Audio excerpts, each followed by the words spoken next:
Bleach. Studying medicine can't save the spirit world. This video is purely for entertainment and does not infringe on copyright or laws. The rights to the novel and image belong to the original author. We do not claim ownership. Don't like waiting and want to listen to this fanfic in full now? Subscribe to our Patreon, where you'll find the best fanfics. Chapter 426. You Deserve to Die. How do you know? Makoto Senju, who was deliberately guiding Seireitei, had a playful expression on his face.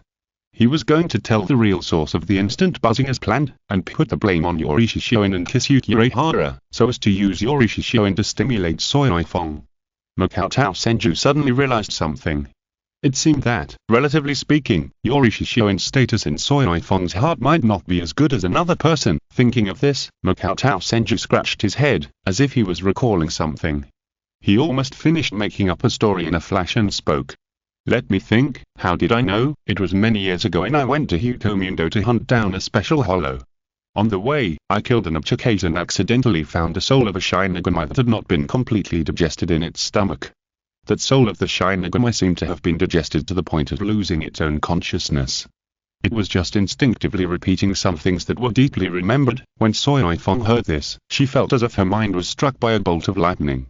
Her consciousness was confused, and a terrible guess came to her mind. The content that the soul of the Shinigami repeated was quite interesting. Among them were Ihakiko, Shunhong, Seireitei, and going back, for a moment, Seireitei's breathing became completely rapid unconsciously, and her eyes seemed to be covered with a layer of mist. She asked with a trembling voice. Then, where is the soul? Senju Makoto said with a seemingly brilliant smile on his face. I helped him get rid of it completely. You deserve to die.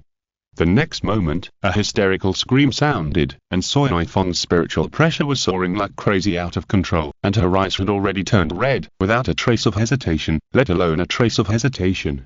In the sight that was almost overflowing with blood, Seireitei stared at Senju Makoto and roared. Bankai, Sparrow V Thunder Whip. In an instant, Seireitei used the golden finger ring on her finger as the center, and a large number of mechanical structures similar to the launch pad began to extend wildly, and a series of sounds that seemed to be playing a steel interlude sounded. The shape changed rapidly. In just a breath, the petite Seireitei seemed to be completely covered by a large piece of mechanical structure, and replaced by a missile launch platform-like existence standing on the ground, and a golden missile was also formed in the center of the missile launch platform. Die die die die die die. All of you die, go to hell and make amends to Makoto-kun.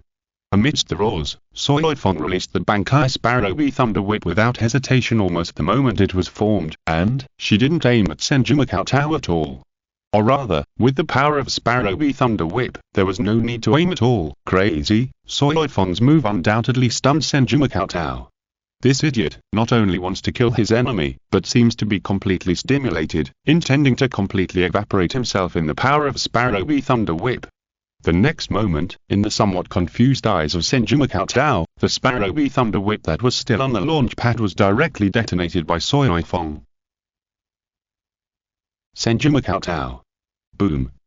Extreme light and heat completely exploded in this remote forest of Jingling Court. The Queen Sea formation set up by Senju Makoto was almost completely annihilated in an instant. If you look down from the soul-blocking membrane covering Jingling Court, you will see a huge white ball of light rapidly expanding in the center of the forest, and everything is directly annihilated wherever it passes.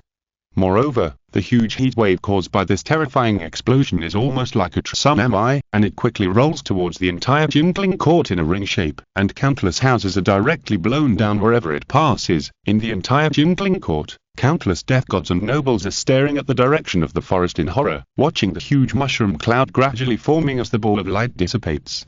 How could it be? What on earth is that? Hurry up, Captain, your loyal Vice Captain Nomita is here soon. Snake V Thunder Whip.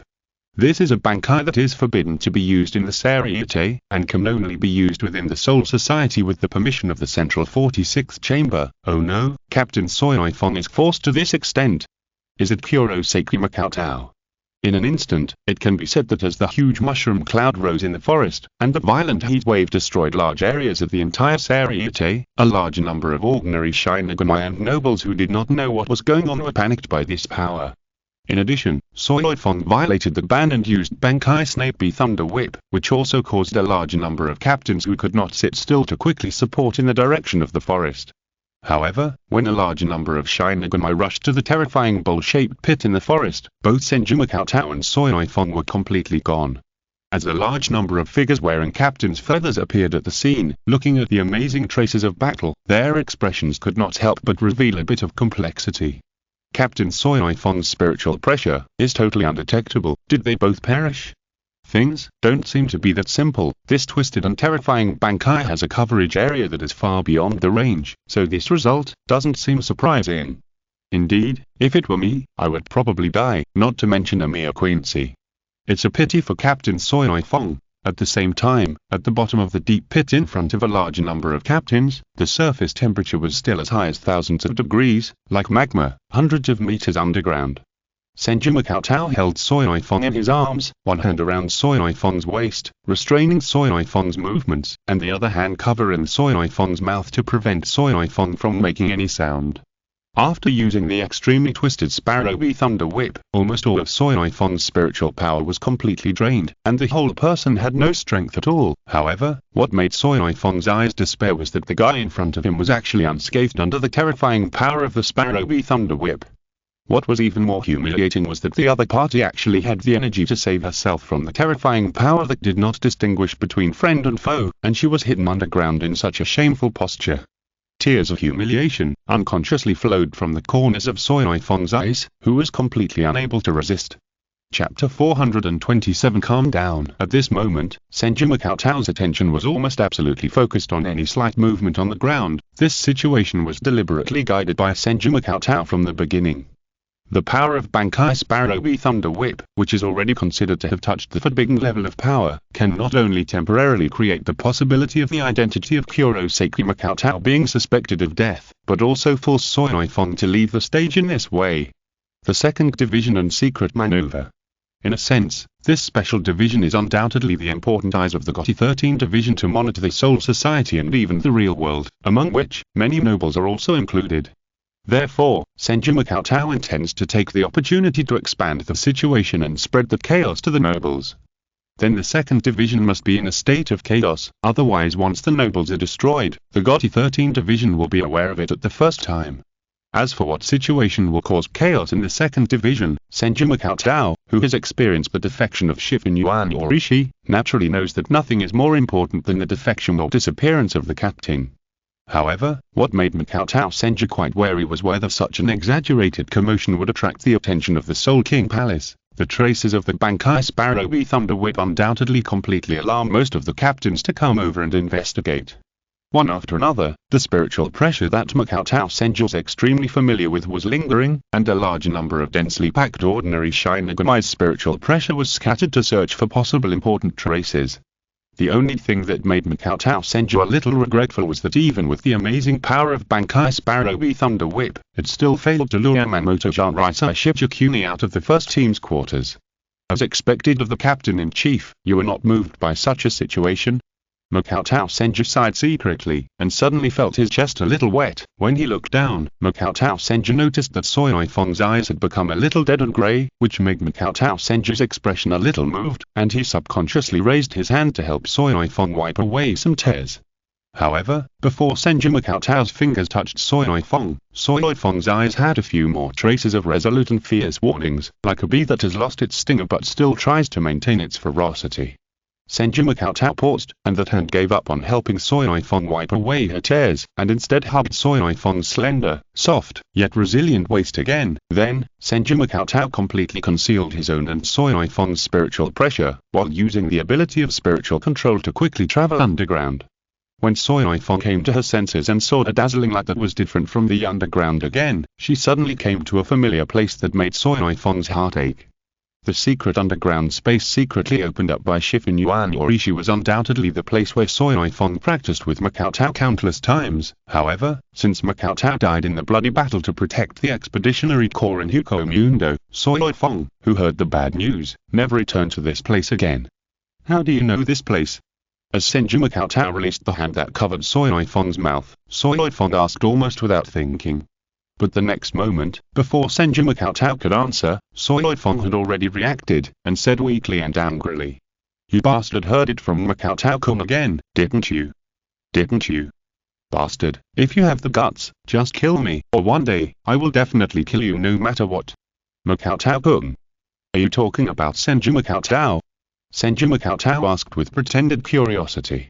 Is the guy so important to you? Is he important? Hearing the name Senju Makatao again, Seireitei gritted her teeth, and the cold expression on her face almost uncontrollably collapsed in an instant, and tears kept flowing down her eyes. This heartbreaking scene made Senju Makatao, who did not intend to reveal his identity, soften his heart. However, Seireitei was born as a subordinate noble of the Shifen Yuan family, and has been loyal to the Shifen Yuan family for generations, plus she is already a noble. In this situation, even if Senju Makatao is willing to believe in the bond between Seireitei and himself, he does not want Seireitei to be trapped in the difficult choice between his family and himself.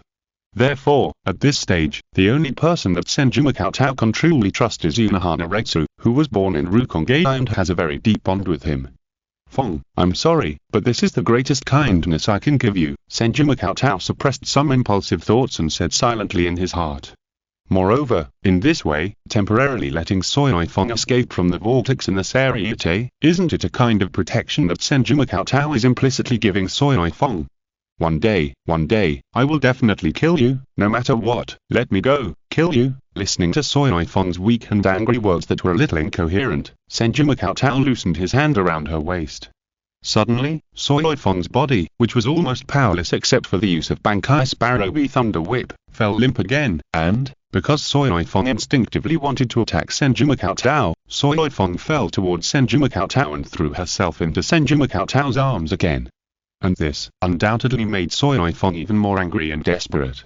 The low roar that hated Senju Makatao and hated himself for being powerless made Senju Makatao frown. Then, Senju Makatao picked Seireitei up in a princess hug posture, and his figure flashed across a very long distance and appeared at the edge of the unique hot spring with healing effects in this underground space. Then, Senju Makatao threw Seireitei directly into the hot spring, plop. As the sound of falling into the water sounded, Senju Makatao, who still had to maintain the character of a queency, spoke in a somewhat unpleasant tone. Calm down a bit now. Even if the remnant soul is very important to you, it has been digested to the point where it has completely lost its self-awareness and is showing signs of irreversible dissipation. Under such circumstances, isn't it a kind act of mercy to allow the other party to be relieved more easily? Under such circumstances, it would be fine if you don't appreciate me, but you are still harboring such meaningless hatred. Soak in the hot spring and calm down. However, what responded to Senju Makatao was a series of gurgles. Wait a minute. Senju Makatao watched the bubbles gradually shrinking as they rose from the surface of the hot spring, and he immediately reacted.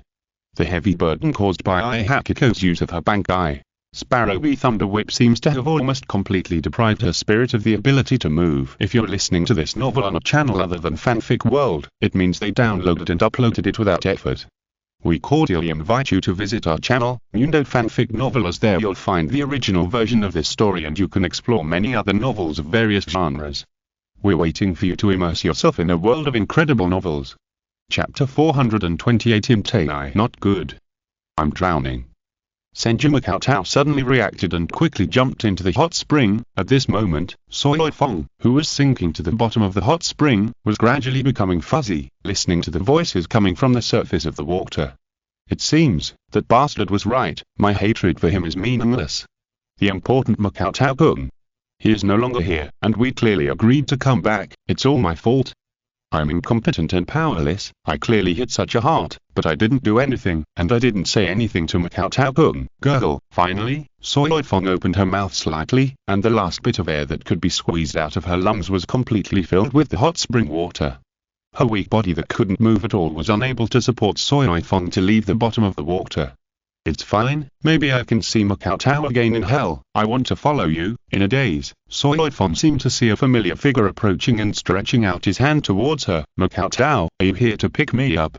Sorry to have kept you waiting. As the last thought fell silent, the corners of Seireitei's mouth unconsciously rose slightly, when Senju Makatao sank to the bottom of the hot spring and quickly pulled Seireitei up. Senju Makatao, as a doctor, took a glance and quickly determined Seireitei's current state. She was unconscious due to drowning and had respiratory arrest. If she continued to be left alone, then the spirits that were highly similar to humans in many structures would also die of lack of oxygen. Senju Makatao. Even Senju Makatao never expected that as a captain-level Shinigami, Seireitei would be so weak that she would drown directly. Drowned in the hot spring, I'm afraid Seireitei will become the captain with the most ridiculous death in the history of the 13th Division, right? Subconsciously, Makatao Senju put his palm on Seireitei's chest and prepared to use Kai-DM to treat her. With Makatao Senju's current top-notch Kai-DM level, drowning is just a matter of a split second. But, Makatao Senju's movement suddenly paused, realizing that if he used Kai-DM in his disguised identity, it would undoubtedly be impossible to explain clearly. Immediately, Makatao Senju had no choice but to use the common method of first aid for drowning people as a human queen. C. Artificial respiration. Press. Inhale and exhale. Soon, with Makatao Senju's textbook perfect artificial respiration, coupled with Seireitei's already powerful spiritual qualities, she slowly regained consciousness. The next moment, Seireitei's eyes, which had just opened, were almost about to burst, and she shouted in extreme anger. "What are you doing?" Senju Makatao, who had just taken a breath and lowered his head, straightened his back and raised his hand on Seireitei's chest innocently and spoke. "Of course I am saving you. This is the emergency method for humans to rescue drowning people." Seireitei's chest rose and fell rapidly, and she slowly uttered a word, ignoring the extremely hot feeling in her chest due to drowning. Hintei. However, compared with the extreme hatred in her previous words and eyes, Seireitei thought about life in the hot spring and was forced to listen to Senju Makatao's words obediently. Now Seireitei looked at Senju Makatao with disgust, vigilance and hostility, but at least she no longer had the impulse to die together. And when he heard this word from Seireitei, who was always arrogant, cold, clingy and cute, for the first time, Senju Makatao's eyes jumped. It's really a completely different feeling. So in dealing with outsiders, Seireitei is so cold and venomous. Senju Makatao said helplessly. I saved you for the second time after all. If you don't say you are grateful, at least give me some respect, right? Hintei, Senju Makatao responded with this word again. Forget it, Senju Makatao decided not to dwell on this meaningless thing. After all, as pure as herself, Senju Makatao no longer needs anyone's recognition and affirmation. She just knows how pure she is. Then, under Seireitei's panicked eyes, Senju Makatao picked her up again. What do you want to do as a Hintei? You said I'm a Hintei, so of course I'll do some Hintei things. Senju Makatao, who also has a venomous personality, retorted casually, and then walked towards the hot spring again with Seireitei in his arms. However, when Seireitei was ready to be thrown into the hot spring and drowned, and then rescued again, and then drowned again by Senju Makatao, Senju Makatao carefully placed Seireitei on the edge of the hot spring, letting her soak in the hot spring while ensuring that she would not drown. What are you doing? Seireitei asked blankly. You know Senju Makatao so well, you must know that this hot spring has the effect of healing injuries, right? Senju Makatao replied calmly. Seireitei was naturally quite clear about this, and even accidentally saw Makatao soak in this hot spring. However, what made Seireitei feel a little regretful from time to time was that she had never soaked in the hot spring here with Makatao. In this underground space full of important memories, Seireitei seemed to be lost in memories, and seemed to be touched. She was silent for a long time, and then she spoke weakly. If you intend to get some important information from me in this way, or want me to rebel, that is absolutely impossible. Don't worry, I don't have this plan. Senju Makatao smiled, and sat cross-legged in front of Seireitei and said. I didn't try to get anything from you. Perhaps I don't have any ill will towards you. You just need to rest here. Seireitei heard this, and her eyes flashed with suspicion, as if she understood Seireitei's expression. Senju Makatao smiled and shook her head, saying, If you mean what I said when we were fighting before, it was just a little tactic to disturb my emotions. After all, it's quite troublesome to be chased by you who is super fast. But what I didn't expect was that Senju Makatao would be so important to you that you would not hesitate to activate your Bankai in such a way that both of you would perish together. Seireitei frowned, and for the first time, she looked up and looked at the man in front of her seriously. Chapter 429. Kurosaki Makoto's death. Gentle and elegant, yet also the mature and steady temperament. Even with Soi Feng's demanding aesthetics, she had to admit that the man in front of her was a handsome man. Then, while Soi Feng stared at Makoto Senju with the way of discerning micro-expressions inherited from the secret maneuver, she spoke sarcastically to test the situation. Are you going to say something ridiculous that you have no intention of being an enemy of the Seireitei? Didn't Captain Aizen die in your hands? But for Makoto Senju, there was no doubt that Soi Feng had almost no secrets in front of him.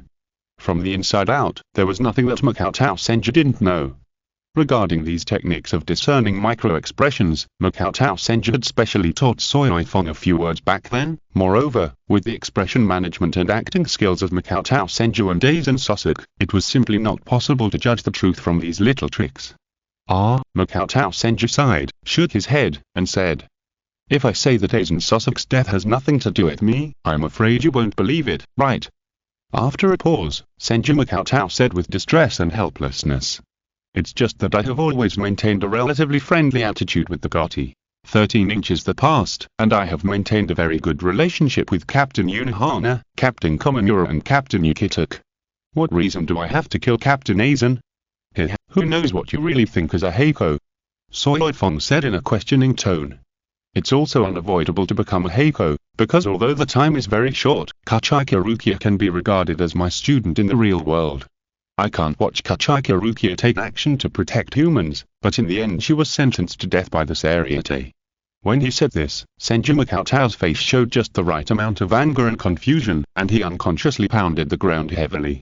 But Soi Feng was stunned by this answer. In the recent Seireitei, Rukia Kachika, a member of the Kachika family, was sentenced to death by the Central 46th Chamber. Soi Feng was naturally well aware of it. However, what Soi Feng never expected was that the guy in the real world would actually break into the Seireitei to rescue Rukia Kachika. Really? False. Soi Feng's eyes kept moving on Senju Makoto's face, trying to verify the truth of his words. However, there was no flaw. The perfect fusion of emotions, micro-expressions and words, it can almost be judged that they were worked from the heart. In that case, how about you send me back to the 2nd Division, and I will help you find a way to save Rukia Kachika? Soi Feng said tentatively. However, in response to Soi Feng, she was looked at with a look that seemed to be looking at a fool. "Captain Soi Feng, please stop making such meaningless jokes. I am not completely ignorant of the power structure of the Seireitei. A mere captain cannot change the decision of the Central 46th Chamber." After a pause, Makoto Senju said with some helplessness, "Although I have no hostility towards Captain Soi Feng, I have to admit that we are now in opposing positions. How could I let Captain Soi Feng go back?" Therefore, as Makoto Senju finished speaking, his fingers outlined a spirit particle formation belonging to the Queen Sea on the ground, completely blocking Soi Feng near the hot spring. "So, before I rescue Rukia Kachika, I can only trouble Captain Soi Feng to stay here for a while. There are clothes and food prepared by me in the tent next to you. After Captain Soi Feng has recovered some mobility under the treatment of the hot spring, you can use it at your own ease. There are no monitoring equipment here, so Captain Soi Feng, please be careful not to drown again." Senju Makoto said, waved to Soi Feng, and then turned and walked out of the spirit particle formation, leaving Soi Feng with a white windbreaker figure that disappeared in an instant. "Hintai. Bastard. And you still say it was not premeditated?" Senju Makoto listened to Soi Feng's last question but pretended not to hear it. This underground space is quite secretive and safe, and there is no need to worry about placing Soi Feng in it. Moreover, after inducing Soi Feng to use Bankai Sparrow Thunder Whip, Soi Feng could not recover her combat ability in a short time, let alone escape the blockade of the spirit particle formation. In this way, the Soi Feng that made Senju Makoto feel a little embarrassed in the Gotti 13th Division, was also solved. At this moment, in the Seireitei, due to the exaggerated power aftermath of Bankai Sparrow Thunder Whip, a large area of houses in the entire Seireitei were damaged, and collapsed one after another. This is because Senju Makoto was able to move the battlefield to the center of the forest far away from the 4th Division, otherwise even the 4th Division would be greatly affected. In addition, this aftermath also caused a considerable number of injuries. Perhaps, the Shinigami in the Gotti 13th Division are all quite powerful, but not every noble living in the Seireitei has the ability to fight. Therefore, this also caused the entire 4th Division to be completely busy. constantly dispersing to the noble area for medical rescue. At the same time, the situation that another captain and Kurosaki Makoto are suspected to have died together also completely exhausted the patience of many captains of the GOTY 13th Division for the travel disasters. It's almost time to stop this farce. Now that Kurosaki Makoto is dead, your little brats have lost your greatest protection. Become my experimental subjects. Almost at the same time, Hitsuge Ichiro and Kurosaki Mayuri appeared in front of Kurosaki Ichigo and his party. However, Hitsuge Ichiro, out of his dignity and sense of responsibility as a captain, planned to personally stop the farce caused by the traveling beasts. As for Kurosaki Mayuri, he targeted Ishirai, who was also a queency like Kurosaki Makoto. And the words spoken by Kurosaki Mayuri were undoubtedly like a bolt from the blue to the ears of Kurosaki Ichigo and his party.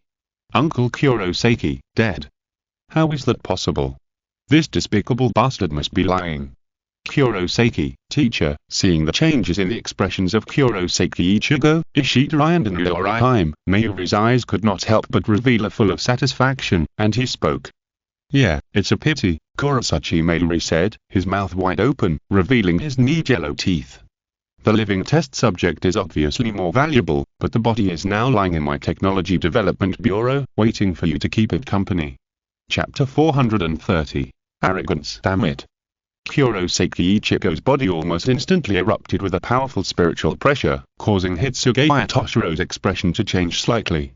You know, even if Hitsuge Itoshiro is praised as a genius that is rarely seen in the Soul Society for 100 years, he may not be able to possess this level of spiritual pressure in the state of Shikai. The next moment, just as Kurosaki Ichigo was waving his zanpakutō, Zanjitsu and rushing towards Kurosaki Mayuri regardless of anything, Ishirai suddenly blocked in front of Kurosaki Ichigo. Calm down. Ichigo. Ishirai's low roar made Kurosaki Ichigo's movements suddenly pause. Don't be fooled so easily, Uncle Kurosaki is not so easy to be solved, this is the enemy's strategy. Ishirai shouted again. Suddenly, Kurosaki Ichigo and Inorai showed a glimmer of hope on their faces, that back that seemed to be always so calm and gentle, but never appeared in any embarrassment. How could it be killed so easily? Plot. Mayuri Kurosaki laughed nervously and said. I'm sure you guys were not unaware of the aftermath of the explosion that affected the entire Seireitei not long ago. That was a fatal blow from a captain-level Shinigami. Kurosaki Makoto was killed in the explosion. These well-reasoned words undoubtedly further shook the hearts of Kurosaki Ichigo, Ishirai and Inorai. Ishirai turned his head and looked in the direction of the huge explosion not long ago. His expression changed, and then he spoke to Kurosaki Ichigo.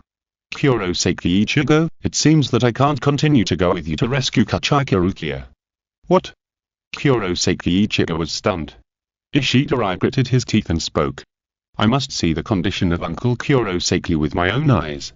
I don't believe that Uncle Kurosaki will die so easily. Maybe Uncle Kurosaki is just injured and needs my support. Inorai, who has always been standing at the end of the team and seems to have the weakest presence, mustered up her courage and spoke up. Ishida-san, I want to go with you too. Obviously, for Ishirai and Inorai, the reason they ventured to the Seireitei was not because of the bond between them and Kachika Rukia, but entirely for Senju Makoto. Now, knowing the suspected death of Senju Makoto, Ishirai and Inorai's top priority is undoubtedly to confirm Senju Makoto's condition. And Kurosaki Ichigo clenched his fists, nodded heavily, and said. Then Uncle Kurosaki will be left to you. I will stop these two guys, and I will try my best to attract the attention of the Seireitei for you, and I will definitely rescue Rukia. For this reason, I implore you to find Uncle Kurosaki no matter what. I don't believe that guy will die like this. Ishirai, who had initially established a certain degree of tacit understanding and trust with Kurosaki Ichigo, did not say anything else. He just nodded to Kurosaki Ichigo, and then quickly pulled Inorai back and went to the place where the explosion occurred before. Mayuri Kurosaki, who seemed to be completely neurotic, would not let go of his scheduled experimental subject easily, and almost subconsciously wanted to chase after him. However, just as Mayuri Kurosaki took a step forward, Crescent Moon, Sky Rush. The huge slash whizzed past, washed past Mayuri Kurosaki's eyes, and left a huge gully on the ground. and Ichigo Kurosaki pointed his zanpakutō zanjutsu, which was like a giant kitchen knife, at Megumi Kurosaki, and shouted with awe-inspiring momentum. "Your opponent is me, Ichigo Kurosaki." However, these words sounded more like a provocation to Megumi Kurosaki and Shiryu Sugawara. "What do you think the captain is? You're so arrogant that you want to challenge two people at the same time. Don't you have a brain?" Megumi Kurosaki laughed nervously and sarcastically. As for Shiryu Sugawara, who looked like a dwarf and had no momentum, he was not very happy about this behavior that was inadvertently despised. However, Ichigo Kurosaki spoke in a serious tone. "No, I have enough confidence to stop you. After all, the threat level of one of you is 1 star, and the threat level of the other is 2 stars, which adds up to 3 stars. Threat level? 1 star. 2 stars." With some kind of guess, Megumi Kurosaki turned his eyes from Ashita and stared at Ichigo Kurosaki and asked, "What do you mean?" Ichigo Kurosaki, who was deliberately delaying time, also answered patiently. "This is mentioned in the information that Uncle Kurosaki gave me. The threat level of the captains of the Seireitei is divided into star levels. The information records that the captain of the 12th Division, Megumi Kurosaki, is 1 star, and the captain of the 10th Division, Shiryu Sugawara, is 2 stars. Megumi Kurosaki and Shiryu Sugawara's faces almost instantly turned completely black. As the captain of the 13th Division of the Gotti, as the top existence in the Soul Society, almost everyone has a pride of their own in their hearts. However, now their pride was actually divided and evaluated by an arrogant person in this way. Perhaps, Ichigo Kurosaki, Ryashida and Orochimaru did not realize the meaning of it. It was undoubtedly arrogance. It showed that Makoto Kurosaki had never taken the captains of the 13th Gotti squad seriously from the beginning, and inadvertently looked down on the 13th Gotti squad with an arrogant attitude, otherwise there would never be such a so-called star rating. Asshole. When the genius Sugawara almost subconsciously wanted to draw his sword, Kurosaki Megumi suddenly thought of something and asked with some interest. "Who is 1 star and who is 2 stars, me or Captain Sugawara?" Kurosaki Megumi is 1 star, and Sugawara was 2 stars. Ichigo Kurosaki answered truthfully, highlighting his sincerity. Kurosaki Megumi's mood suddenly became a little happy, and he said happily, "So, 1 star is the highest, right?" However, this sentence undoubtedly angered Sugawara, and he questioned angrily. "Captain Kurosaki Megumi, what do you mean? Do you think I'm not as good as you?" No, just when Kurosaki Megumi was about to give this new short captain a perfunctory reply, Ichigo Kurosaki raised his hand and reminded him, "The highest is 5 stars, and 1 star is the lowest." Chapter 431. Children pulling a cart. But Uncle Kurosaki has made a note in your intelligence about fighting with Captain Megumi Kurosaki. As the information is leaked, the star level of the threat level will increase, so you should prioritize and quickly eliminate Captain Megumi Kurosaki. As for Captain Sugawara, although he has the strongest zanpakutō of the Ice and Snow system, his own accumulation and spiritual pressure are far from enough. It's like a child pulling a cart. He can't exert the true power of his zanpakutō at all. In the midst of Kurosaki Ichigo's sincere and eloquent talk, Kurosaki Megumi and Sugawara seemed to have been hurt, and their faces were gloomy. What made Kurosaki Megumi and Sugawara gnash their teeth was that the series of information that Kurosaki Ichigo said, they couldn't refute it. "Shut up. You can't exert the power of your zanpakutō, and you dare to speak so arrogantly." Sugawara shouted in shame and anger, drew his sword, and quickly approached Kurosaki Ichigo with 1 step. "Sit upright in the frost, Horinmara." With the release of the oppressive language spirit, the appearance of Horinmara, known as the strongest ice-type zanpakutō in Soul Society, changed. A long iron chain extended from the tail of the blade, and there was a crescent-shaped blade at the end of the iron chain, just like the tail of an ice dragon. Moreover, the temperature in the air seemed to drop a lot in an instant. With the release of Horinmara, Sugawara had no intention of holding back. He jumped in the air and slashed the zanpakutō Horinmara in his hand towards Ichigo Kurosaki from a distance. Ice Dragon Tail. Under the bright sun, a large number of ice crystals condensed into an ice dragon shape, which reflected the dazzling light under the sun and swept towards Ichigo Kurosaki with a strong chill. In response, Ichigo Kurosaki had no intention of retreating. He looked past Sugawara and looked at the confession palace right behind them, Getsuga Tensho. In an instant, the Ice Dragon's tail and Hitsuga Tencho collided without any fancy moves. At the moment when countless ice crystals collapsed, Hitsuga Ichiro, with a face as cold as frost, stepped into the air among the ice crystals and slashed at Ichigo Kurosaki with a knife in both hands. Ding! To Hitsuga Ichiro's surprise, Ichigo Kurosaki, who was a wild man who stole the power of the god of death, actually blocked the attack with an extremely standard kendo blocking posture. You know kendo? No, Ichigo Kurosaki answered with a grin, and launched a counter-attack against Hitsuga Ichiro without any fear. For a moment, it was Hitsuga Ichiro who was beaten by Kurosaki Ichigo in close combat. What made Hitsuga Ichiro feel extremely incredible was that Kurosaki Ichigo was using, clearly kendo, although it was a bit unconventional, but there were definitely traces of kendo in terms of attack and defense. How could it be? Didn't this guy become a god of death by stealing the power of the god of death from Rukia Kachaka?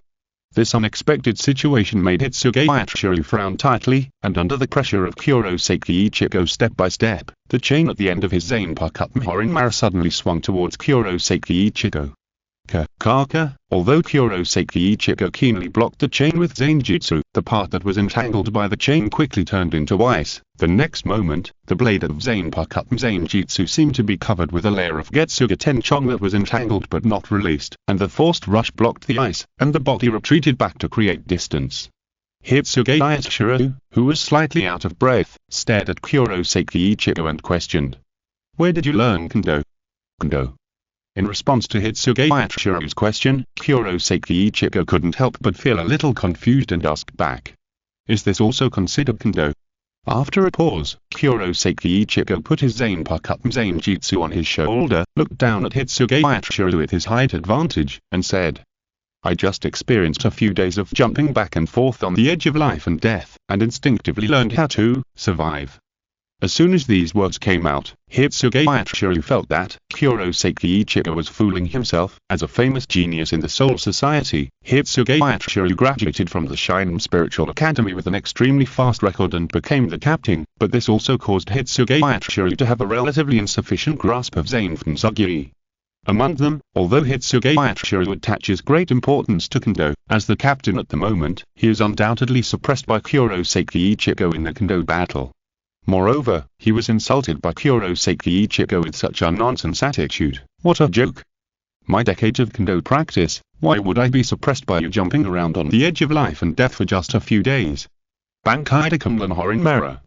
Along with the extremely angry voice, the wings of frost unfolded behind Hitsuga Ichiro's short body, and there was a 12-petal lotus on his head, and the whole person seemed to be combined with the frost dragon. Moreover, the spiritual pressure filled with icy breath soared into the sky, and it seemed that the celestial phenomena were changed. This is the strongest zanpakutō of the Ice and Snow system, which has the ability to change the celestial phenomena as long as it is released. The powerful spiritual pressure that erupted from Hitsuga Ichiro's Bankai also firmly suppressed Kurosaki Ichigo, traveling, "I will keep your arrogance forever in a severe cold." However, Hitsuga Ichiro's seemingly amazing scene, in the eyes of Senju Makotao who was secretly observing in the dark, made Senju Makotao feel that it was just a facade. Obviously, zanpakutō Horinmara and zanpakutō Raijinjaka are the strongest zanpakutō of different categories in theory.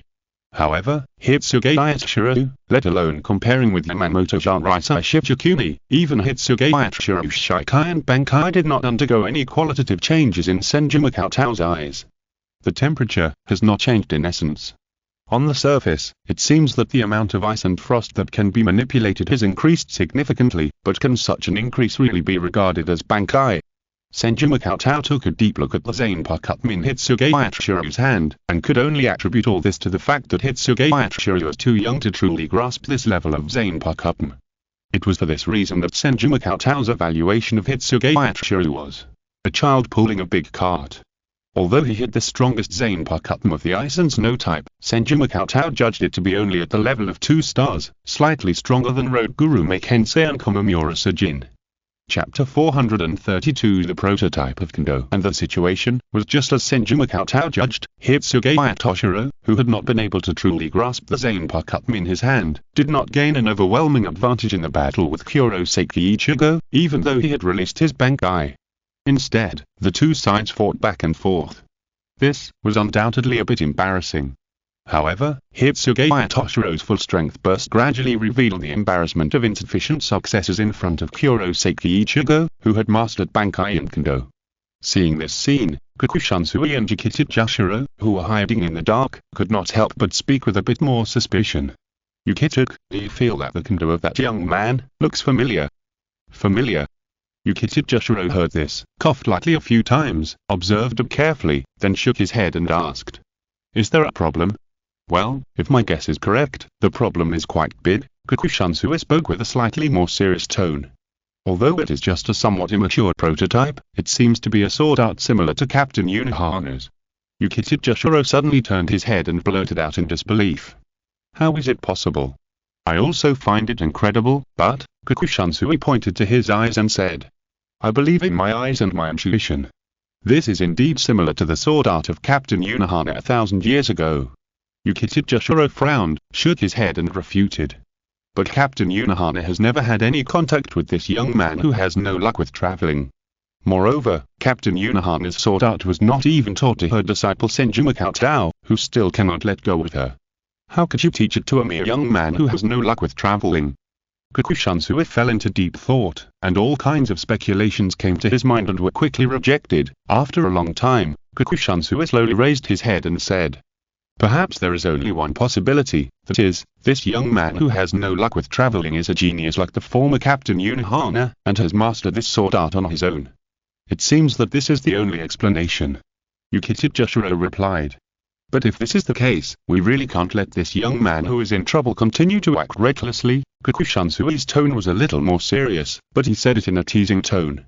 "Otherwise, we captains may become like the swordsmen and nobles who were harvested by Captain Unohana 1,000 years ago, and become the nourishment for this young man who is in trouble to hone his swordsmanship."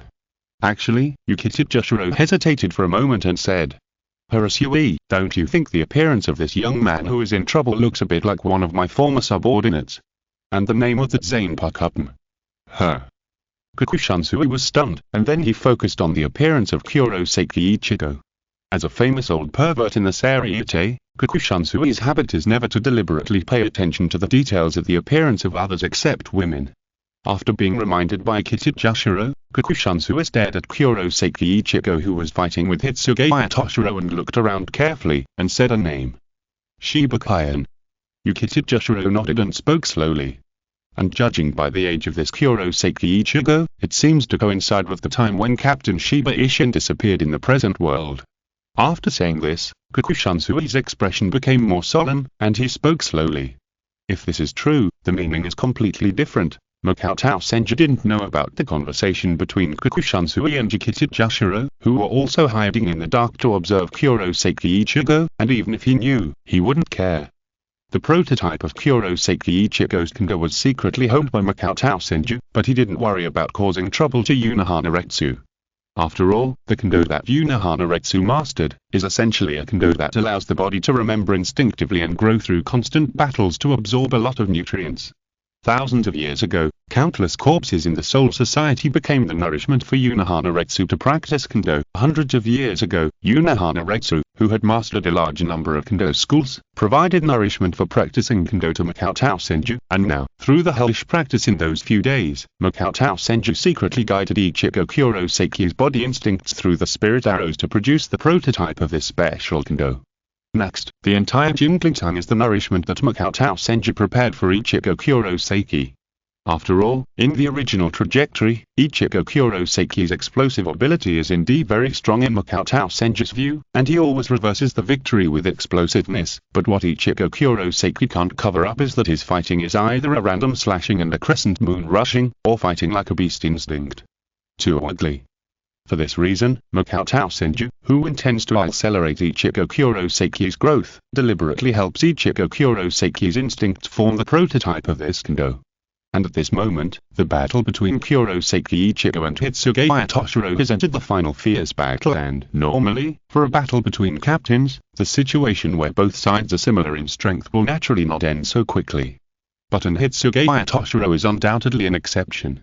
Hitsuge Toshiro, who performs Bankai like a child pulling a cart, and the 12 petals of ice flowers on his head represent Hitsuge Toshiro's endurance in the Bankai state.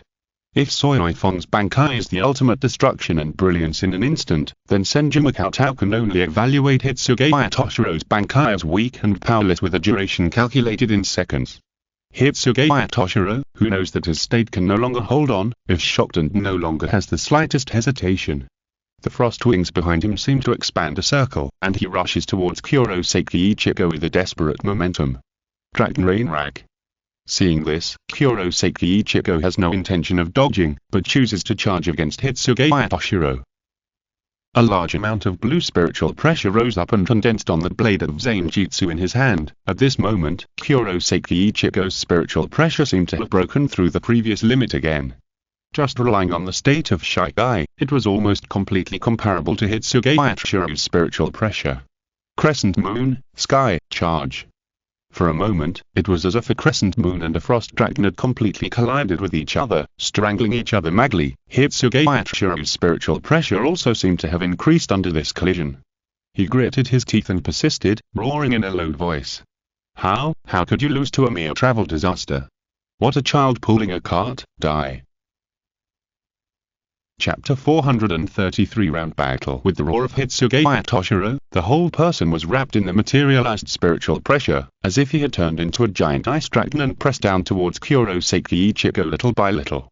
Kurosaki Ichigo's slashing blow to the sky was torn apart, and the zanpakutō of both sides collided again. Bang! The close collision of the two spiritual pressures instantly exploded a huge air wave. The two sides were in a state where Hitsugaya Toshiro was on top and Kurosaki Ichigo was on the bottom, and the ice crystals spreading from the zanpakutō Horinmara covered the zanpakutō Zanjitsu little by little, and Kurosaki Ichigo seemed to be defeated and slowly knelt down. This was a pure hard power battle between the two sides. Hitsugaya Toshiro, who was in Bankai, was undoubtedly a few points stronger in spiritual pressure than Kurosaki Ichigo, who maintained the Seireitei. The ice crystals were still spreading, and were even beginning to touch Ichigo Kurosaki's palm, and the bone-piercing coldness surged in. However, Ichigo Kurosaki did not retreat at all. Looking at Hitsugaya Toshiro, who was like an ice dragon in front of him, he could not help but recall the teachings of that man not long ago. He was forced into desperate situations by that man time and time again, and he squeezed out a little spiritual pressure from his body that he thought had been drained dry time and time again. Indistinctly, he seemed to see that man looking at him gently and calmly again, and asked with a little expectation in his eyes. Ichigo, do you still remember your goal? Then don't fall down. Once you fall down, you won't be able to protect anything. Instantly, Ichigo Kurosaki's vision, which had been a little blurry, became clear again. His mind, which had been unconsciously dulled by the extreme cold, suddenly realized, I have a reason why I absolutely cannot fall down. Ichigo Kurosaki roared, and the floating straps at the tail of his zanpakutō Zanjitsu suddenly wrapped around his arms. His spiritual pressure rose visibly. Crescent-shaped, heavenly strike. Boom. The violent spiritual pressure turned into an unyielding slash, which directly knocked Hitsugaya Toshiro away and cut off one of the frost wings behind Hitsugaya Toshiro. At this moment, the last petal of ice on Hitsugaya Toshiro's head, who could no longer hold on, shattered, and the Bankai state he maintained disappeared directly. He was blasted into a wall in a mess, raising a large cloud of smoke. When the smoke cleared, Hitsugaya Toshiro, who was lying in the ruins, struggled hard for a while. With his spiritual pressure almost exhausted, it was impossible for him to fight again. Kurosaki Mayuri, who had just stood aside and watched the whole process, said sarcastically, "Ha, it's really shameful that Captain Hitsugaya was defeated by a mere yokai who can only use the Seireitei." Asshole. Hitsugaya Toshiro stared at the sneering Kurosaki Mayuri with great anger, as if he wanted to chop off Kurosaki Mayuri as well. However, Kurosaki Mayuri had no intention of leniency and continued to sarcastically say, "That's it? It really makes me unhappy that you're evaluated as having a higher threat level than me. It's okay, I'll correct that wrong right away." As Kurosaki Mayuri spoke, he walked towards Ichigo Kurosaki, who was still panting heavily in the same place. When he was slowly drawing out his zanpakutō, a burly figure landed in front of Kurosaki Mayuri. Bang! The captain's Aori that looked tattered, the strange hedgehog-like hairstyle, the jagged blade of the zanpakutō, the captain of the 11th Division, Kinpachi Zaraki, stared at Ichigo Kurosaki with a fiery gaze and asked excitedly, "Finally found it, the little brat who is the taker at you?" Seeing this, Mayuri Kurosaki quickly reminded him, "Hey, Kinpachi's Araki, even if it's my turn to take down this guy, it's my turn. Huh. Kinpachi's Araki tilted his head, glanced at Megumi Kurosaki, and then said, "Are you planning to have a three-way melee? You can't blame me if you get chopped up." "You, this guy." Megumi Kurosaki's face immediately turned completely black. Out of his dignity as a captain, Megumi Kurosaki naturally disdained to besiege Ichigo Kurosaki with Chishiro Hitsugaya before, but this damn beast showed up at this time when it should have been his prey. Humph. Megumi Kurosaki flicked his sleeves and turned around and left the scene in anger. Ichigo Kurosaki is already at the end of his strength. Kurosaki Megumi does not think that Ichigo Kurosaki has any chance of defeating Kinpachi's Araki. It is undoubtedly a waste of time to stay here. Instead of doing this, it is better to go find a queency. Under the powerful spiritual pressure that Kinpachi's Araki has undisguised, Ichigo Kurosaki obviously has no energy left to stop Megumi Kurosaki from leaving. Captain of the 11th Division Kinpachi's Araki, depending on the battle status, the threat level may fluctuate between 2 and 3 stars. Ichigo Kurosaki whispered, his eyes full of solemnity.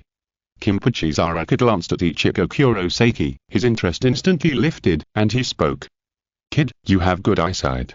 I have been looking for you in the Seireitei for so long." Almost as soon as Kinpachi's Araki finished speaking, the zanpakutō with a serrated blade chopped down towards Ichigo Kurosaki. "Come and fight, kid, enjoy the fun of fighting." Bang. Without any expense, the two zanpakutō collided head-on, setting off waves of storms. This amazing collision of spiritual pressure made a large number of Shinigami around look sideways and in awe. An undisguised collision of captains. It is quite rare in the sacred and solemn Seireitei. Moreover, after losing the deterrence of Makoto Senju hidden in the dark, there is no doubt that Ichigo Kurosaki will really endure rounds of war. Perhaps, out of the pride of the captains will not easily besiege a mere travel disaster, but they will never let Ichigo Kurosaki break into the confession palace and release Rukyokachaki. Therefore, perhaps in the eyes of Ichigo Kurosaki, this is the hope of rescuing Rukyokachaki within reach, but that is a hope that Ichigo Kurosaki can hardly grasp. This is also that best battlefield prepared by Makoto Senju to hone Ichigo Kurosaki. The spiritual pressure that Rukyokachaki seems to be able to sense faintly will become the driving force that constantly pushes Ichigo Kurosaki to fight. This also leads to the position where Ichigo Kurosaki is located, which gathers the attention of most of the powerful people in the entire Seireitei, and inevitably reduces the attention of the 13th Division of the Gotti to certain areas. Especially, the Technology Development Bureau located in the 12th Division's barracks. Chapter 434. The house was stolen. Ishidarai, who had repeatedly claimed that he and Orihinue were going to the forest where the terrorist explosion occurred to search for Senju Makoto's whereabouts, suddenly turned around halfway and took Orihinue straight to the 12th Division's barracks. "Ishida-san, why do we have to go to the 12th Division?" Orihinue was dragged by Ishidarai and asked while she was hurried along the way. And Ishidarai pushed his glasses, his eyes revealing a considerable calmness, and asked, "Inoue-san, how do you think the efficiency of the two of us in finding Uncle Kurosaki compares to the entire Gotti 13 Division?"